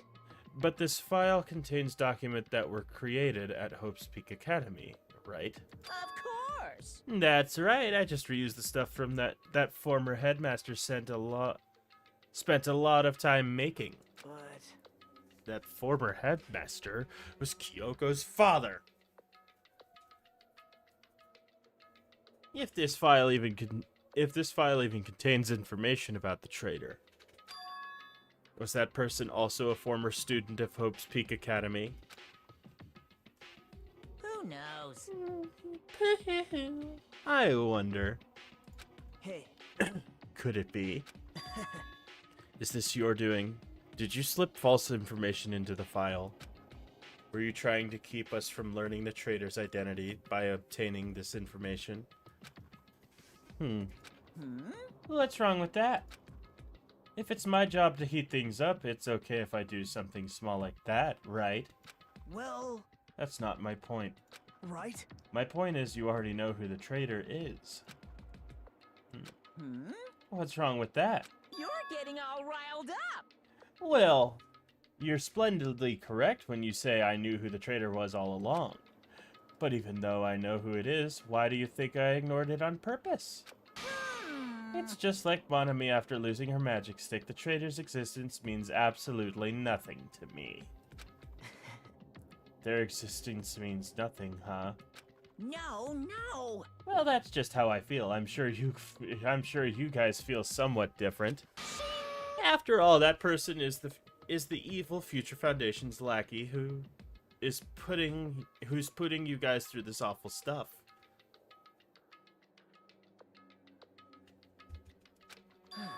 That's not entirely true. I didn't really come here to fight or anything like that. Instead, I came here to offer my cooperation. You know, Huh? cooperation. Hey, Your purpose is to fill everyone on this island with despair, right? That's why you're intentionally letting the traitor do as they please, right? Yep. If that's the case, I might be able to cooperate somewhat too. right? However, in exchange, I want to know who the traitor is. I see. Interesting. No. Obviously, that's a big no-no. Unbelievable. I mean, I want to make everyone in your group feel despair. That includes you too. Well, Well, I knew you'd say that. Hmm. Besides, I wouldn't be able to handle the sadness when you inevitably betray me later on. Just as I thought, you saw right through me. You're right. No matter what the situation I find myself in my core way of thinking will never change. In order to create absolute hope that shines brightly, stepletters such as myself and despair exist. You're right. You're a true believer of hope, after all. I must say that belief reminds me of that person for some reason. Do you mean Makoto? Huh? Reminds you? I don't know who you're talking about, but if someone as worthless as me reminds you of some other person, they must be extremely unlucky. Like... But you're just as unlucky, right? I mean, the fact that you're even involved in something like this. Well... Am I? Actually, I actually think I'm very lucky. Say what? You don't know? Wouldn't you say that coming across this much despair is rather rare opportunity? Ooh. I can't rely on anyone on this island. That's why I have to be the one who does it. If I can't eliminate despair from this island, I won't be a stepladder anymore. I'll become true hope. I'll become an existence that could even be called ultimate hope. The two of you are alike. You definitely remind me of him. Now he's definitely talking about Makoto. Hey. There's one more thing I want to ask you. See? Who are you waiting for on this island? Huh? Looks like I'm right again. You're definitely waiting for someone on this island. Person you're waiting for on this island. Who is the person? Wait. Is the person you're waiting for already on this island? Hey. Well, answer my question. That's... If that's the case, if that person is already on the island, wouldn't that be exciting?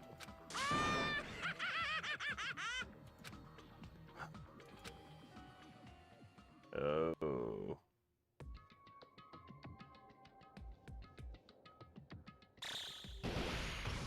Uh-oh.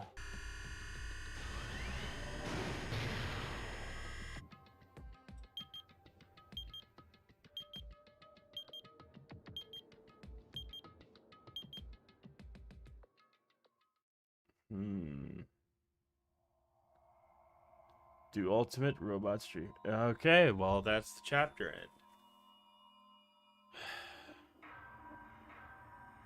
7 students left. There was 5 students at the end of the last one, so there's one more killing left, I guess.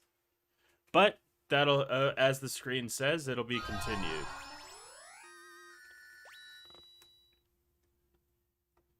So, with that in mind, I hope everyone has had a happy Thanksgiving.